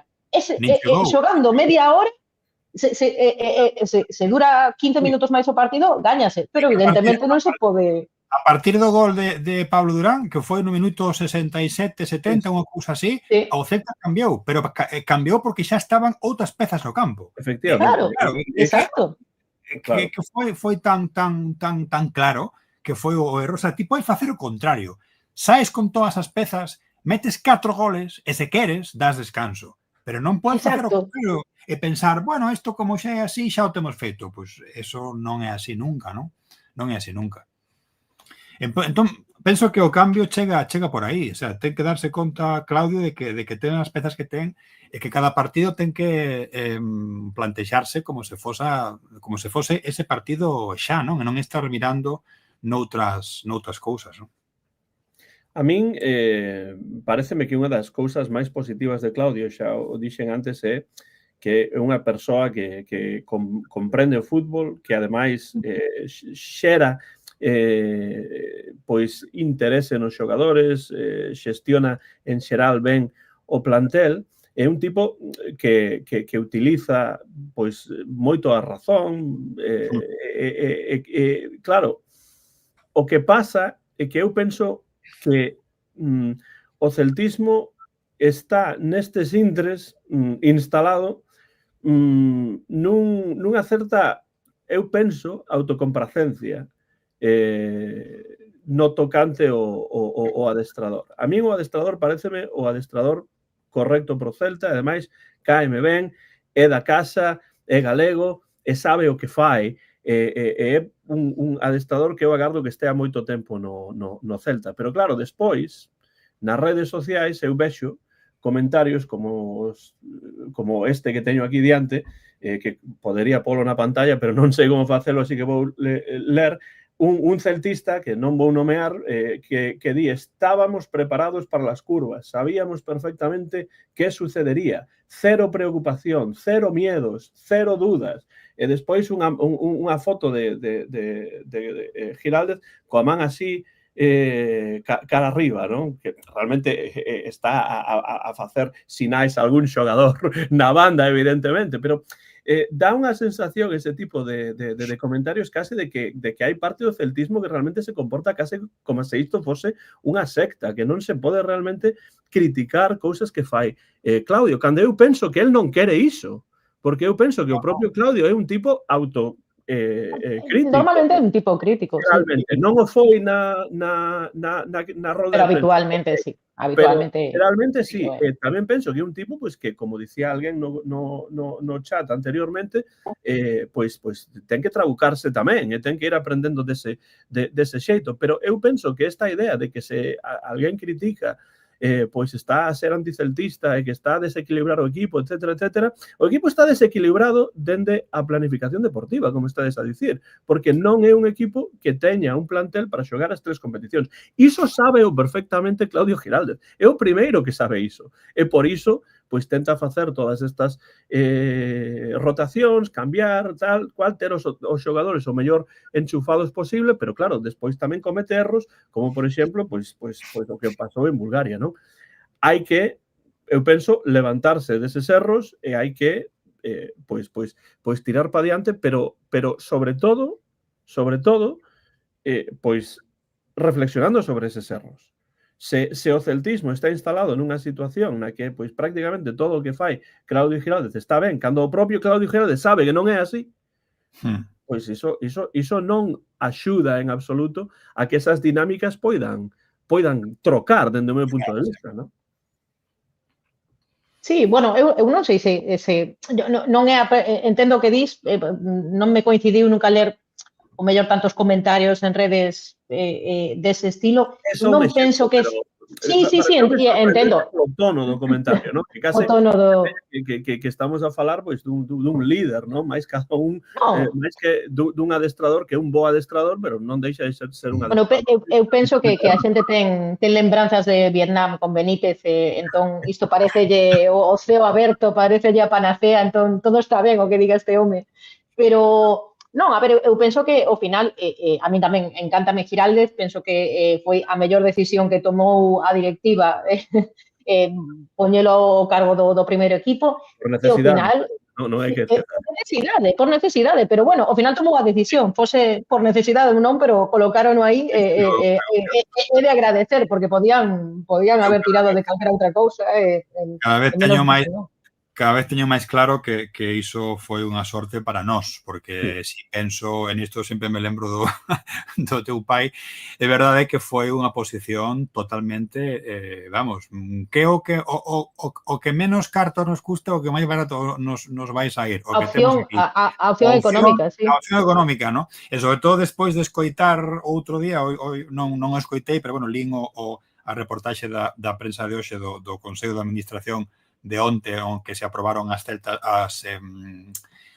orzamentos e as contas do clube, quero dicir, a intervención de Marco Garcés, como sempre, é gloriosa. Quero dicir, cando conta como foi o proceso de fichaxe de Radu e nos di que a idea do Celta era ir a equipos de segunda ou terceira división descendidos que os estiveran pasando mal porque eses porteros están máis castigados e son os que o Celta precisa, cando todos estábamos a falar dunha referencia de primeiro nivel, vale que tamén saiulle ben, pero saiulle ben non porque a filosofía de partida sexa imos ver o mellor que temos, non? E logo pecha dicindo que está encantado do que vai vir porque xa está vindo que a canteira hai aí 2, 3 que xa están pensando nos cartos que van sacar coas vendas que fagan desa canteira, non? Entón, claro, con esta filosofía é complexo ser un adestrador que teña pues un percorrido, non? Por eso penso que o que tería que facer é centrarse no equipo, e centrarse máis nos partidos, e decir, vale, teño o que teño e xa está, e cando non o teña, pois xa está, acabouse, pero non intentar tes a plantilla que tes para xogar o que podes xogar, Entón, tes que dar o resto prácticamente en cada partido, non? En cada partido, e non podes permitirte o luxo de andar facendo cábalas entre as dúas competicións, non? Porque eu sí que penso que da Copa non nos imos preocupar ata que o ben nos eliminen ou ben xa estemos nunha rolda onde teñamos que competir, non? Porque todo agora, e claro, nesas condicións, pois mesmo que decía alguén no chat, non? Podes ter un enfrentamento raro cun equipo de unha división de máis abaixo que teña máis empuxe e que te gane o partido e xa está, e vas para a rúa e punto pelota, non? É así. Bueno, ao final, Claudio non deixa de ser un canteirán máis, que ten moi pouquiña experiencia en primeira división, e para él está sendo un proceso de aprendizaje todo este camiño. Que estamos a facer con él? Quero dicir, con iso non quero dicir... Sí, eu estou contigo en que, por exemplo, eu penso que en estes dous últimos partidos equivocouse case de principio a fin, tomou moitísimas decisións incorrectas e que ten que buscar, el que ten que buscar a maneira de solucionar. Eu quero dicir simplemente, Susi, é que criticar cousas que fai Claudio non é estar en contra de Claudio. Do mesmo xeito que dicir que o por suposto, pois na casa está a facer un mal comezo de liga non é dicir que é mellor que estivese Benítez connosco. Penso que iso nunca. As cousas. No, pero penso que tamén... sobre todo en redes de... No, para nada, aí estou totalmente de acordo contigo. Sí, pero unha cousa, a ver, eu penso que o que falamos de plantexamento, non? El sabe perfectamente o que ten e sabe o que lle dá bo resultado. Entón, claro, se ti non fixeches iso contra o PAOK e non fixeches iso con Niza, por que o fas co Ludogorets? Claro. Por moito español que teñas, porque tamén nos outros dos partidos tiveches outro partido despois, claro. e non foi tan malo o resultado. De feito, foi malo porque o mellor pois pasaron cousas, pero non no teu xogo. O teu xogo non estivo mal.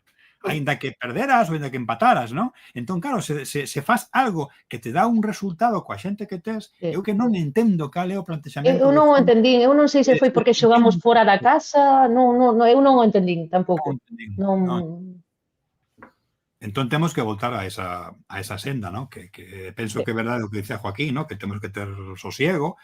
Penso que temos as armas. Tamén teño claro que este ano o obxectivo que temos en riba da mesa evidentemente é a permanencia. Non penso en máis nada polo que temos, non? E chegar, si tamén teño claro que se podemos desplegar un xogo como que xogamos nos partidos do PAOK ou do Niza, pois podemos o mellor intentar chegar o máis longe posible en Europa e o mellor cando esteamos xa nalgún outro momento da competición, pois o mellor aí pode pasar algunha cousa, non?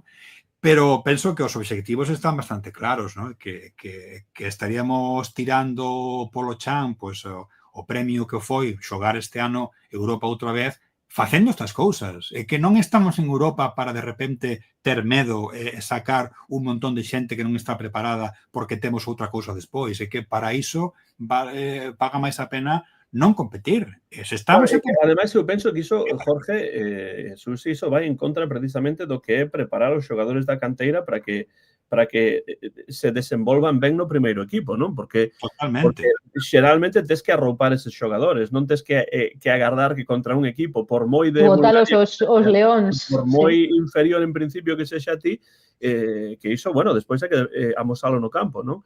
Pois que penses que os canteiras son realmente os que teñen que levar a cousa adiante, porque o que faz, como xa dixemos, é pois meterlles unha presión innecesaria que fai que o seu desenvolvemento pois sexa máis difícil despois para que poidan acoplarse ao primeiro equipo, non? Claro, quítalle esa posibilidade de amosar o que teñen e poder disfrutar de máis minutos en outros partidos.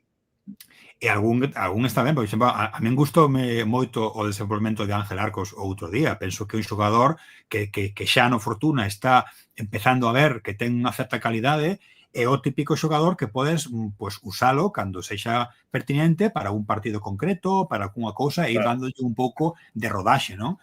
Pero non para facer da túa alineación o 100% de xente que non está pues, nin coa forma adecuada, nin o mellor coa idea, non? É que para min é un erro cando se di, por exemplo, non teño problema con que marche tal ou cual xogador porque xa temos na canteira xogadores que...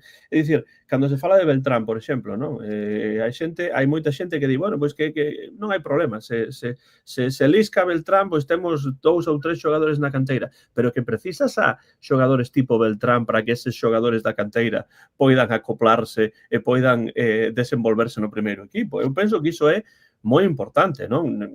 Sempre Antonio di o de Maciño con Ito, etc. Evidentemente, que ese tipo de xogadores son xogadores que son luces para os xogadores que veñen de abaixo, non?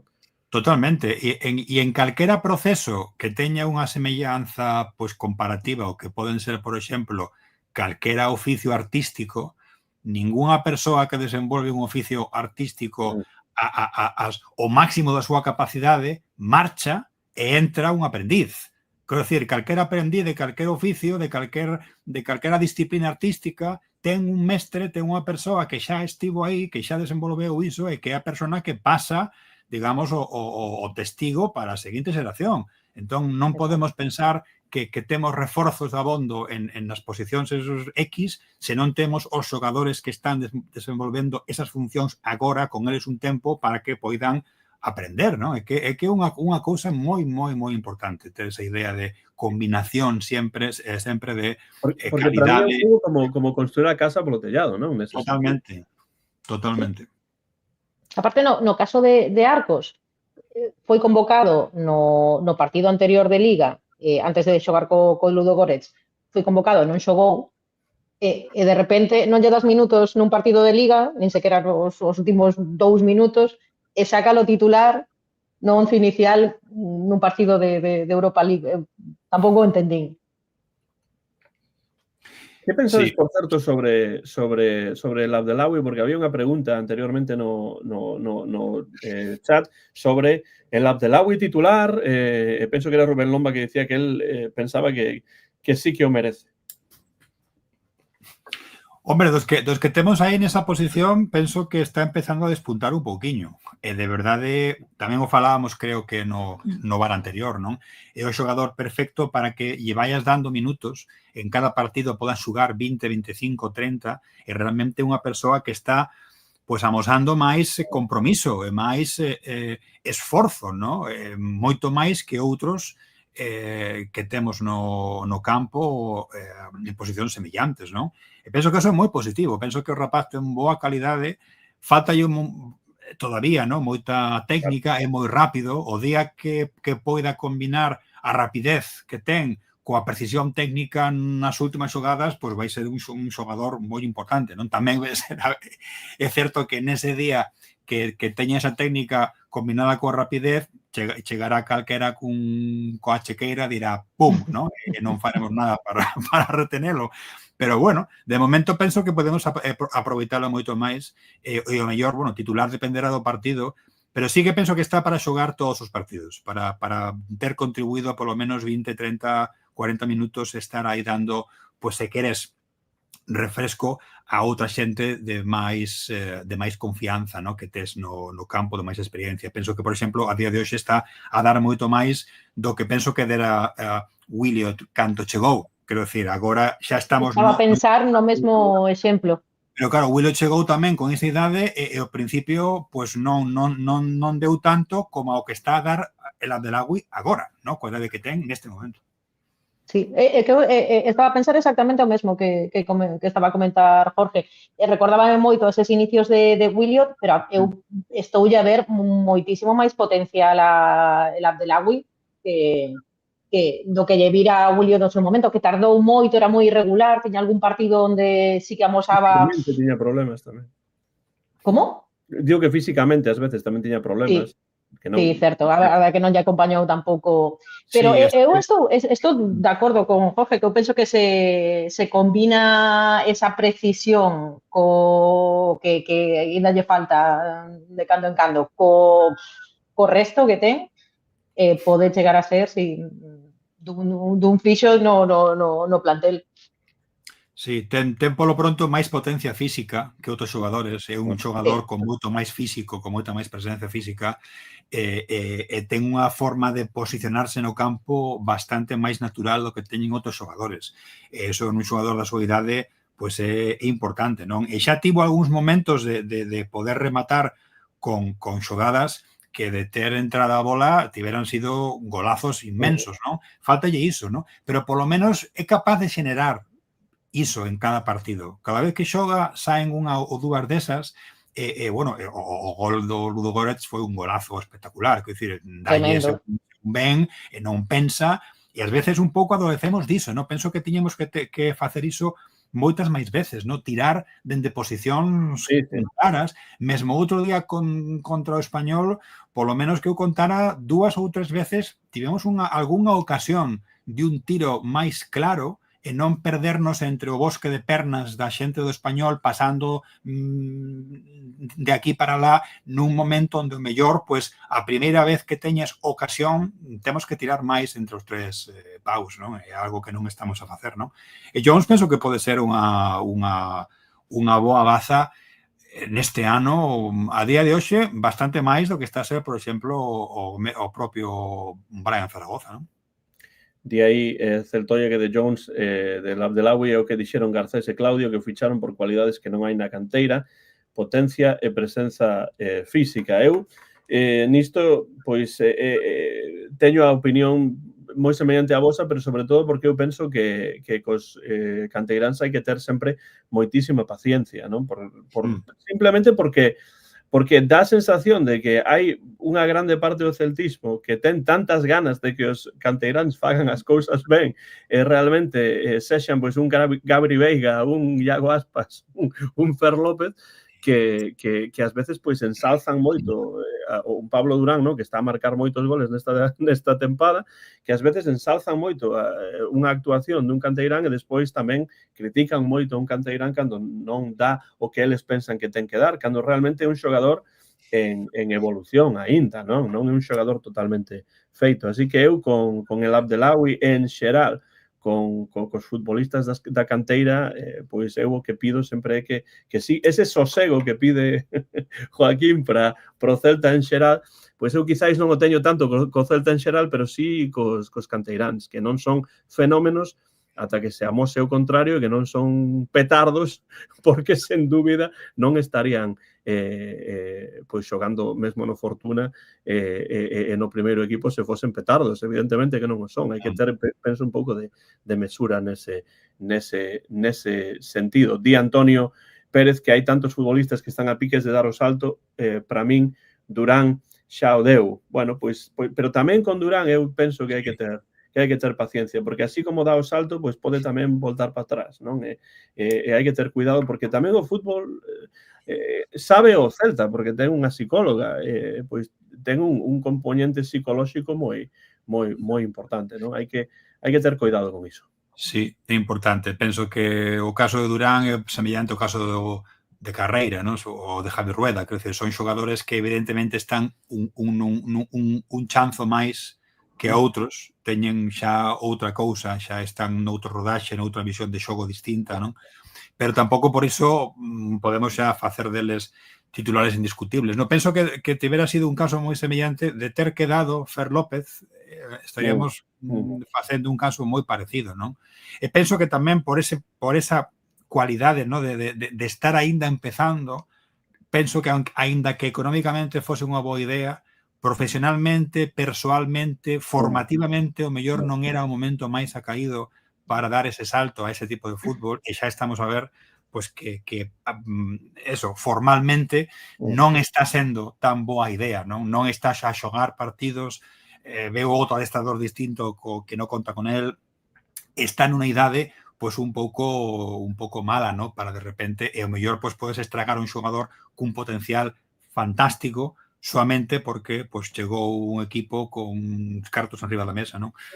Entón, claro, eso hai que ter sempre moito cuidado e que non sei. As categorías son as categorías e a idade que ten cada un, evidentemente non podemos pensar que porque temos un Lamine Yamal ou un xogador así que sae de cando en vez e que ten 17 anos e que fai o que fai, pois eso é a excepción, pero a norma é que un xogador desa idade ten que estar rodeado e ten que estar arropado de adestradores e de xente que pois lle dea marxe, ¿no? para crecer como persoa primeiro, como futbolista despois, non? E ás veces estamos a pedir moitas cousas, non? A algúns xogadores que non podemos facer iso.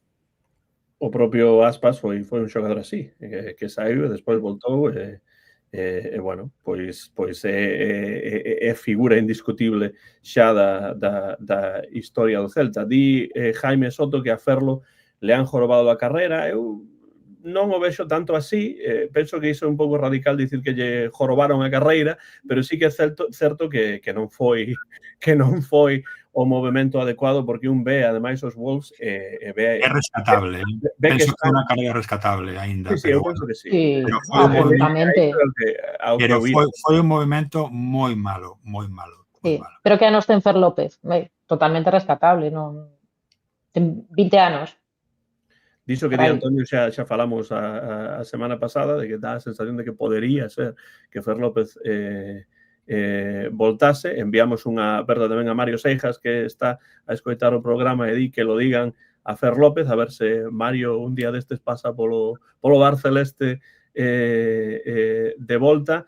Eu estou de acordo co que dice el Toia, que ten tempo a encarrilar a carreira, porque é aínda moi novo Fer López, non? Sí, pero non sería o falamos xa outro día, no, o tema da posible cesión, non? Sobre todo agora se parece que o Inter de Miami está a facer unha oferta en firme por Tadeo Allende, non? Que a marcar máis goles que a Messi na MLS. Totalmente, non?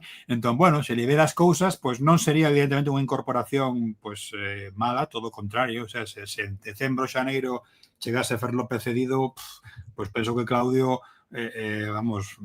daba palmas cos orellas, non? Porque sería unha incorporación fantástica, sobre todo para o seu esquema de xogo, que é unha peza que lle encaixa fantástico no que ten agora, non? E logo, pois, bueno, xa que os cartos os amañen outros, pero creo que futbolísticamente tampouco lle vería mal chegar a un acordo con esa posible cesión, non estaría mal. Que tampouco temos moitos xogadores que poidan aportar o que aporta Fer López, tampouco temos moitas pezas dese estilo agora mesmo. Non, é que a día de hoxe creo que ningún. Ese é o problema. Foi un recambio que non se fixo, o sea, se marchou unha peza que facía X e non temos... Foi un recambio que pedía Claudio, tamén, porque Claudio sabía que se Fer López saía, que ia sair, evidentemente, pois aí quedaba un oco no equipo, porque Aspas non vai xogar os 50 partidos. Non, é que ao final Aspas ten que baixar sempre a recoller o balón para unir esas dúas liñas, e como di Aspas sempre, non podo ser papá e mamá a vez no campo, non... Claro, para algúns isto vai de diñeiro, e para outros vai de afouteza de corazón. Eu penso que ten que haber un termo medio, non, entre as dúas cousas, porque evidentemente o Celta é un negocio, como dicimos en moitas ocasións, pero non é un negocio típico, e iso hai que telo tamén moito en conta. Pero bueno, imos coas puntuacións. Jorge, Susi, co partido fronte ao Real Madrid, para ir pechando este Bar Celeste de hoxe, día 2 de decembro. Esta é a derradeira semana de clases para min aquí na universidade. Despois temos exames finais da vindeira semana. Despois xa estou de vacacións, así que estou contento, pero con frío, porque xa digo que aquí estamos baixo cero, pero o Celta sempre está aí para axudar, non? Acompañando. Bueno, eu vou dar os meus puntos, que son 1 punto para Starfelt, 3 para Borja Iglesias e ningún 5, porque evidentemente nese partido tan aburrido por parte do Celta e do Español, eu penso que se houvese un Bar Perico, penso que os do Español non lle darían 5 puntos a ninguén, porque realmente ningún dos xogadores, penso eu, merecía eses 5 puntos. Así que un para Starfelt, que foi o único serio en defensa do meu punto de vista, e Borja, pois, bueno, pois sempre esa áncora que está aí e que que, bueno, pues tanto nun partido tan malo como este sempre está aí e sempre tenta facer algunha cousa e non sempre sae, evidentemente. Jorge Susi, quen desexe que vaya. Bueno, que aínda temos esta semana e a semana que ven, as clases rematan a semana que ven, o venres que ven, entón, bueno, aínda temos 4 clases aí pendentes para rematar as cousas.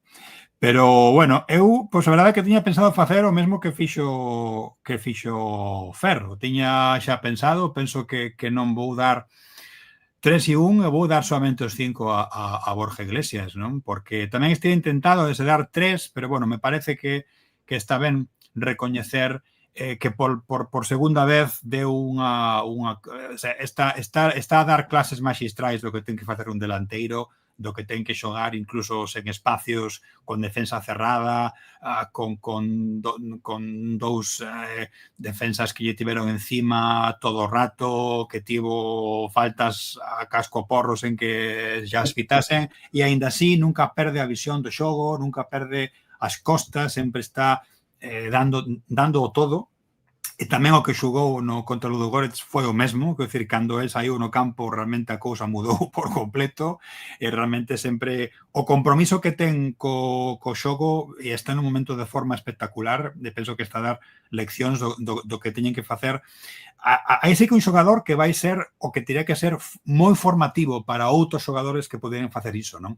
Porque o que poden aprender de Mandel é moi importante, non? E penso que sempre vai estar aí, e a día de hoxe é un xogador realmente insustituible para calquera competición e calquera equipo. Penso que el tamén se encontra ben, se está topando nun momento da súa carreira moi importante, e penso que sí, que foi a única persoa, o único xogador que deu todo e que sempre que sae a darlo todo continuamente, que se preocupa del, dos compañeiros, do xogo, do campo, sempre, non? Entón, bueno, 5 puntos para Borja Iglesias e nada máis, porque non... Coincido contigo que realmente Starfelt, pues, quizáis fora do pouco destacable tamén en defensa, menos mal, non? Porque, te digo, Marcos Alonso non está nin de lonxe na forma que tivo no ano pasado e non está a recuperala, e xa estamos na xornada 14ª, entón, claro, é preocupante ver o camino que está a ter Marcos Alonso este ano, non? Pero, bueno, eso, 5 puntos para Borja Iglesias e xa. Susi. Pues, o dos 5 puntos a Borja é unánime, porque sí, para mí non hai outro xogador ao que se lles poidera dar. Para dar todos os puntos, pois eu daríalle 3 puntos a Starfelt. Eso, se non tens por que dar todos os puntos. No, pero sí, eu xa que os teño, pois, pero se podo, quero dalos. Costoume, porque tiña claro o de Starfelt e o de Borja, pero a que máis lle dou, voulle dar un puntiño a Radu, porque, bueno, bastante frío debeu pasar no campo e ao final máis frío marchou para casa con ese gol, que seguramente non contaba.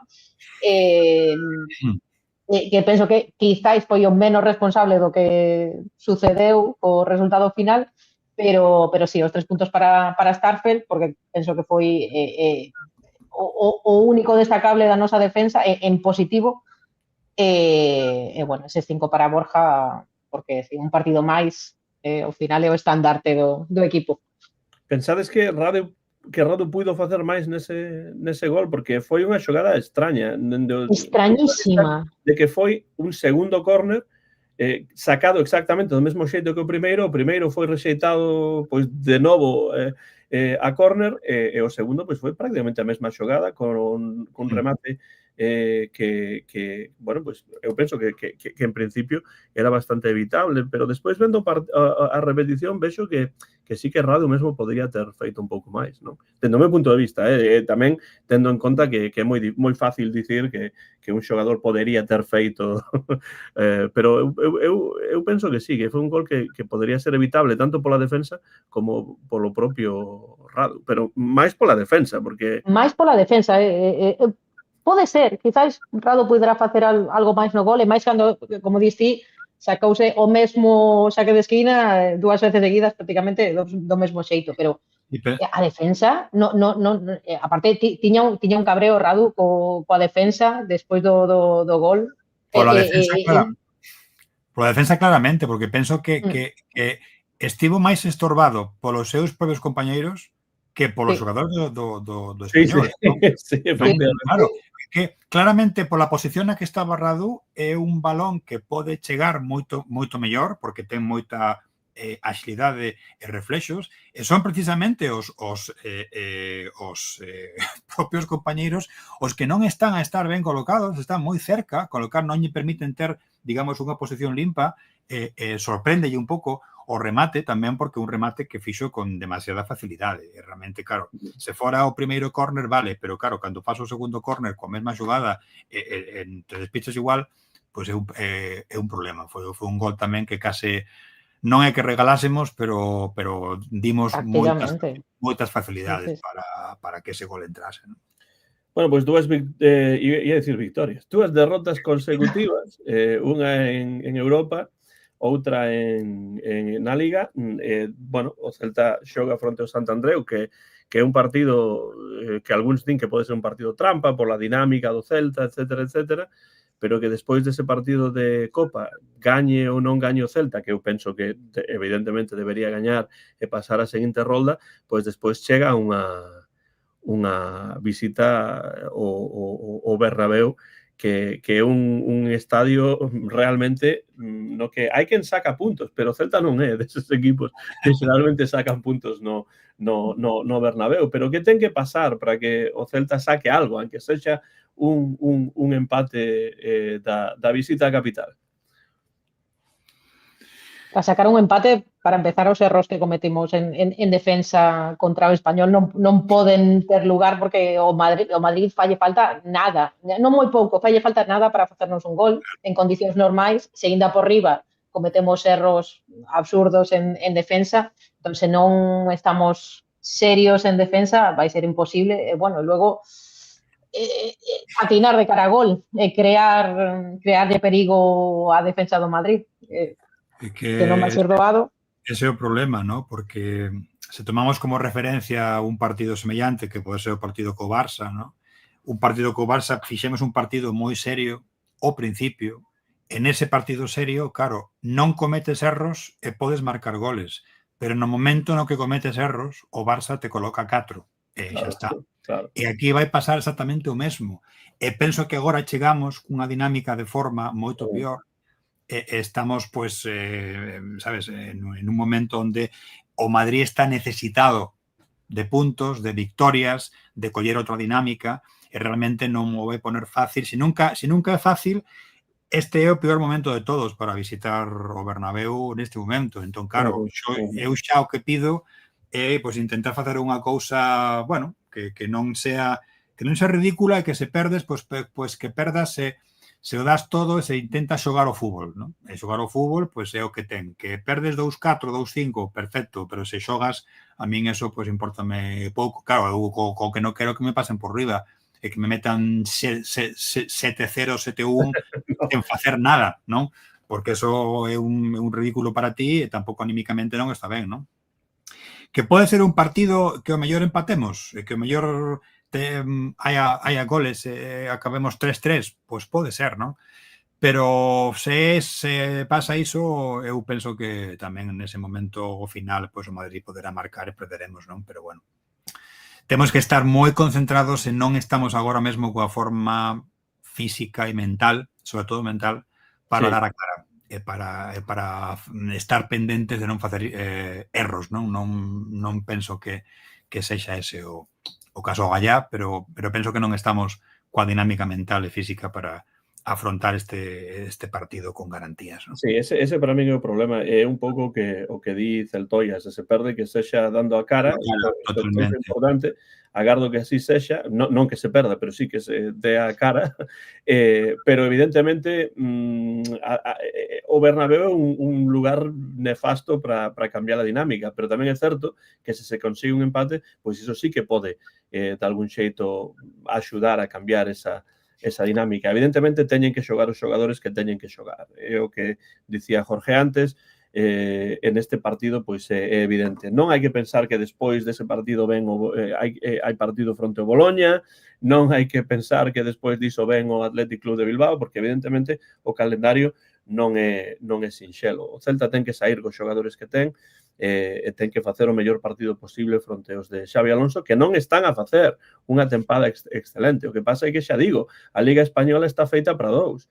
Entón, claro, pois é algo que se comen entre o Barça e o Madrid, pero non realmente porque estean a facer un fútbol maravilloso, non? Entón, pódese empatar o Madrid, pódese mesmo gañar o Madrid, pero o Celta non está agora nesa dinámica, non? O que teñan que facer sería unhas... aquelo que quería facer Florentino de Superliga, pero facelo aquí, que xogasen soamente Barça e Madrid por un lado e que a Liga fose todos os demais. Que sería unha Liga moito máis normal e moito máis Barça, Madrid, Madrid-Barça todas as fins de semana. Exactamente, todo o tempo, ¿no? Porque esa era a filosofía, ¿no? Se ti querías facer unha cousa soamente con 6 mellores equipos de Europa para que xogasen só entre eles, pois é o equivalente de ter unha Liga Nacional onde soamente xogasen entre os Barça e Madrid todo o tempo. Como os test de cricket ou de rugby, ¿no? Que xogan 7 partidos. Sempre os mismos equipos, ¿no? Sí. Penso que Xabi Alonso está tendo tamén unha non sei como decirlo, ¿no? Pero evidentemente non era un adestrador perfecto para tamén as pezas que ten, ¿no? Realmente o seu tipo de xogo hai xente que non encaixa e ten que encaixar porque son quenes son. No momento que tes esa prerrogativa e ti non podes facer nada, pois tampouco estás a facer o que tes que facer e o que sabes facer. Realmente parte do problema deses equipos é ese, non? Se tes liberdade como adestrador, perfecto, pero se non a tes, pois da igual que sexas Pepito no Real Madrid que Menganito. Tamén é verdade que se o seu nome fose outro e de outra nacionalidade, pois lle consentiría moito máis do que se lle consinte a un adestrador español co todo o plantel e con todo o palmarés que ten Xabi Alonso en todo. O sea, tremendo, non? Pero bueno, ese é sempre o risco que corres cando aceptas un traballo dese estilo, non? Que o que se quere é que os resultados veñan xa e ademais veñan na Liga, na Copa, na Champions, en todas as competicións. Xestionar ese vestiario no que se invertiron tantos millóns. Claro, pero penso que sempre caen na mesma trampa no sentido de que sempre pensan que poden ser eles os que fagan as cousas distinto. E mentras non cambia a estrutura dos equipos en España e mentras deixen de ser o que son, porque eso é verdade que podes facelo noutras partes, noutros países onde hai un propietario e onde ti vas e tes tranquilidade e podes tirar, pois eu que sei, xa non digo tipo Arsène Wenger que estás 25 anos no mesmo equipo ou tipo Alex Ferguson, pero tes máis marxe, ¿no? Para decir, ti estás aquí, ti faz e tes máis que decidir agora de mercar xogadores e de facer unha plantilla co que ti tes, non? Cando aquí dependes... Claro, tes tempo e tes cartos, entón, bueno, se tes talento, malo será que non o consigas, non? Pero claro, aquí non temos esa estrutura, cada vez é peor, ata que eses dous equipos non xoguen coas mesmas reglas que o resto, nunca imos ter unha liga normal como o resto de Europa, non? Porque eso é que é así. Mesmos cartos, o reparto parecido para todos, mesma estructura, pero dentro do momento que plantexas unha liga onde somos todos sociedades anónimas deportivas, hagas 2 e a tomar polo saco. Claro, eso xa non é xogar coas mesmas reglas, non? Entón, bueno, que chegamos un momento malo, sí, pero tamén eles están nun momento regular. E o mellor, pois nós tamén podemos intentar facer o noso e son partidos que eu penso que xente tipo Borja, tipo Aspas, tipo... estarán moi motivados, ¿no? Para facer cousas importantes e para xogar ben, non? Entón, bueno, penso que pode pasar calquera cousa, aínda que nós penso que estamos un chisquiño máis lastimados no aspecto psicolóxico.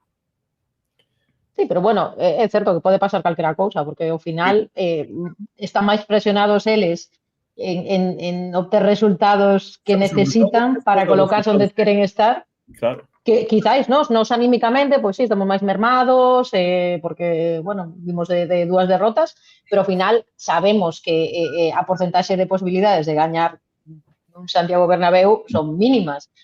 Co que ti vas ali, faz o mellor que podas e o mellor ainda traes para casa algún puntiño, así que bueno, non descarto que podamos dar a sorpresa.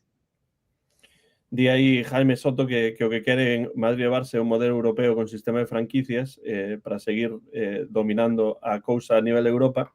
É certo, pero realmente o que pasa é que a Liga Española está construída a partir deses dous equipos. Coa visión deses dous equipos. Non son franquicias, etc., evidentemente, pero dá a sensación cando un segue a outro equipo que non é Madrid ou Barça que os outros equipos prácticamente están aí para que o Madrid e Barça poidan xogar contra alguén e dirimir o título entre eles dous. E iso non é nin para Madrid e Barça nin para a Liga Española. Non.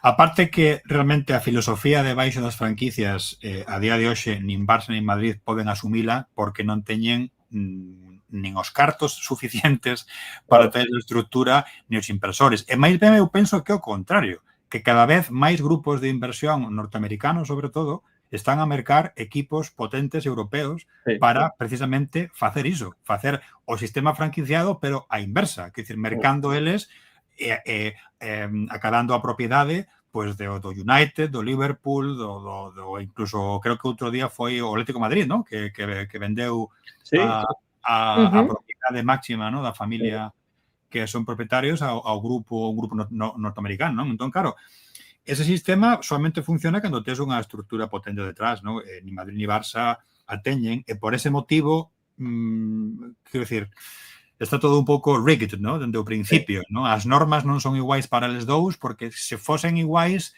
o mellor a diferencia tampouco era tanta. Claro, claro. Eso é unha cousa que sempre, non? Como ti dis, se ti construes unha liga profesional con dous pilares fundamentais, ¿no? Da construción diso, pois claro, no momento en que os demais chegan a ese nivel, pois o todos xogamos igual ou evidentemente é unha liga. Por eso eu sempre non sei, me río mucho, ¿no? Cando se falaba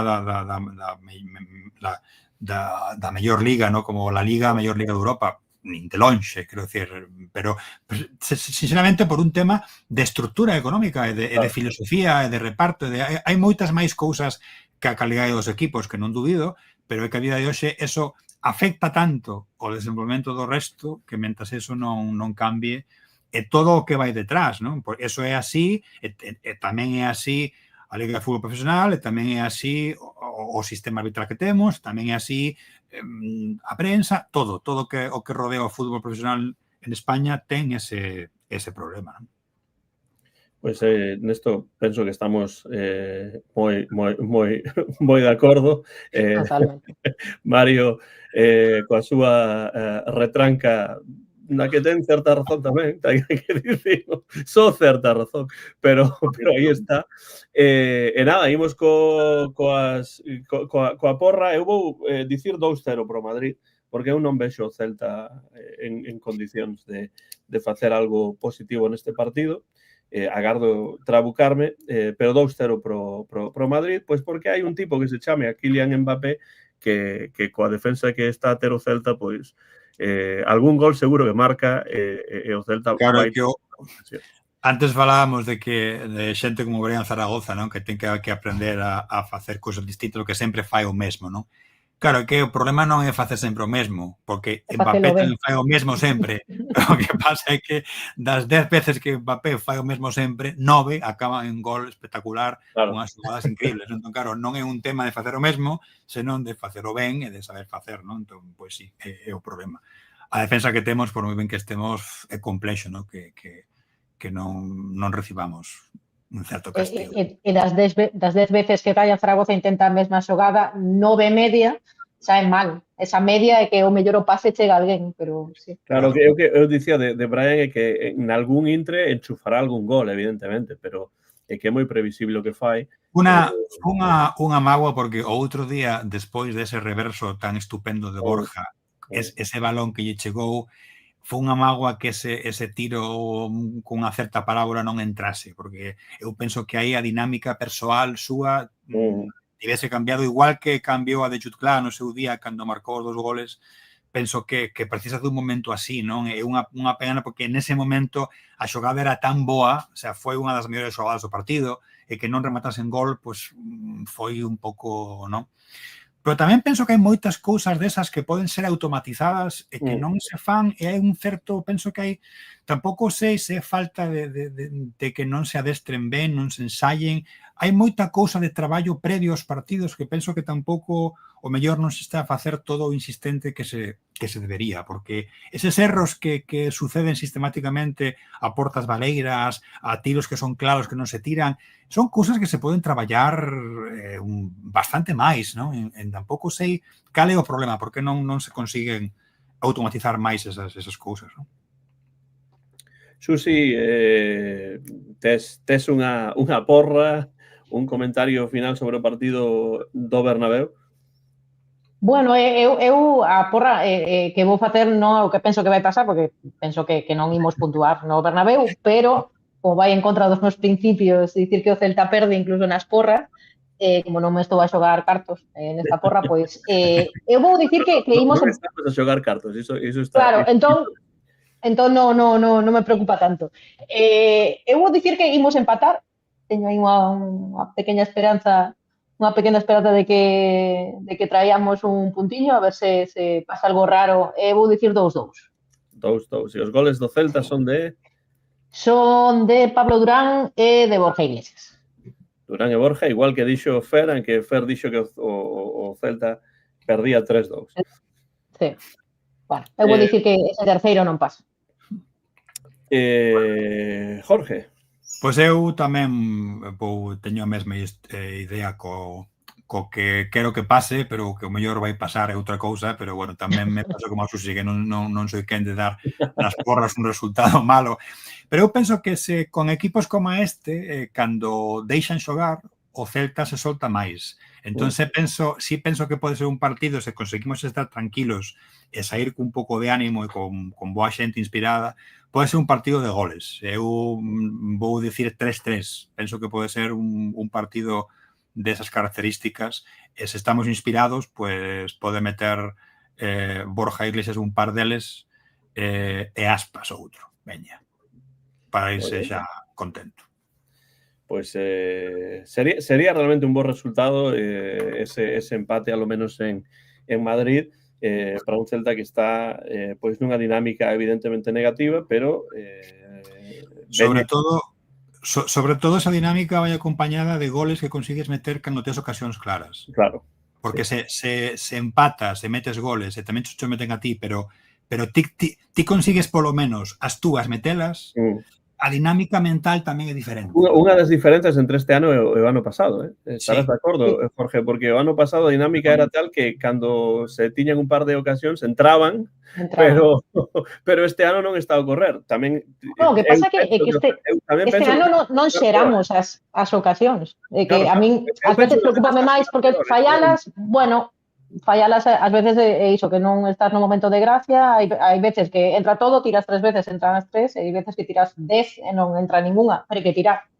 E se non tiras, e últimamente está, ás veces que non sei cantas veces tiramos entre os 3 paus, que foi no final do partido prácticamente, cando probamos o porteiro do Español. Pois sí, penso que vin as estatísticas, penso que se foron dentro aos 3 paus, creo que 3 ou 4, máis non.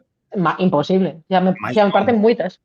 E logo o resto, penso que foron todas fallos, foras e tal, pero non máis de 9 veces en total, incluindo as que van fora tipo rugby, que van aí a grada, que non son tal, pero incluso... Exactamente, incluindo esas, penso que non máis de 9 veces. Entón, claro. En ninguna clara desta que diste, bueno, quitando unha... A de Brian, quizáis, que foi a de Brian, quizáis, foi a única, porque houve 2 tiros máis que o porteiro que Dimitrovic colleu coas mans, pero viñan moi blandos, moi suaves. Eso para mí non é un tiro a porta, eso é darlle coa punteira e a ver que pasa. Di Ereagás que poucos estamos hoxe, bueno, pasaron por aquí tamén Fernando, pasou tamén Joaquín un anaco, e agora estamos os 3 para rematar. Eu realmente prométovos que tiña intención de que o programa durase menos tempo. E rematou, porque esta conversa levounos por diferentes roteiros que tiña que ver con distintas cuestións, e rematamos sobrepasando as 2 horas. Remato con estes 2 comentarios. Ganamos en Barcelona, ganamos en Madrid, na ledicia son celeste, hai que engadir celeste no padecer tamén, ¿no? Pero bueno, sempre Celta, e di por aí tamén Ereagás a dar la sorpresa en la capital, pero primero la Copa. E Mario Seijas di, tedes moita corda. Home, non tanta, Moita corda, sí. o señor Parlov, pero sí que cando nos poñemos a falar do Celta, pois aquí podemos falar. Susi, moitas grazas por pasar polo bar Celeste. Agardo que pronto teñas vacacións da Universidade de Cambridge ou Cambridge, porque non sei exactamente se pronuncia Cambridge o estilo americano ou máis Cambridge o estilo británico, pero iso é para outro tipo de podcast. Pois mira, apuntámoslo para facer para facer algún outro podcast falando da pronunciación de ambas zonas do outro lado do Atlántico. Grazas por estar aí, Susi, e tamén, por suposto, Jorge, grazas por pasar unha semana máis polo bar Celeste, e nada, agardámoste a vindeira semana para comentar o que o Celta faga en Copa e tamén no Bernabéu. Pois grazas a vos, un placer, como sempre. Xa sabedes que eu tamén teño ese problema de ter corda para rato. Seguramente que un día destes imos alcanzar as 2 horas e media. No. A intención é que dure menos, non máis, Jorge. Pero sí, xa falamos o martes a ver que o que podemos facer tanto na visita ao San Andreu como no Bernabéu o domingo.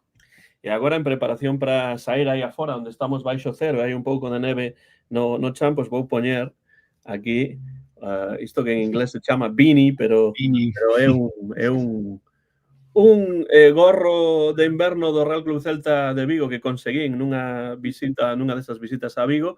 Pois nada, preparados para dar ese berro celeste. Moitas grazas a todos e a todas por estar aí, comentar e enriquecer este bar celeste en directo. Sempre vos agardamos e sempre damos as grazas porque esteades aí. Vou deixar o balón botando e se queredes vos podedes berrar ese berro que chegue a Sant Andreu e que chegue tamén ao Bernabéu. Preparados? Imos aló. Como sempre, o de sempre.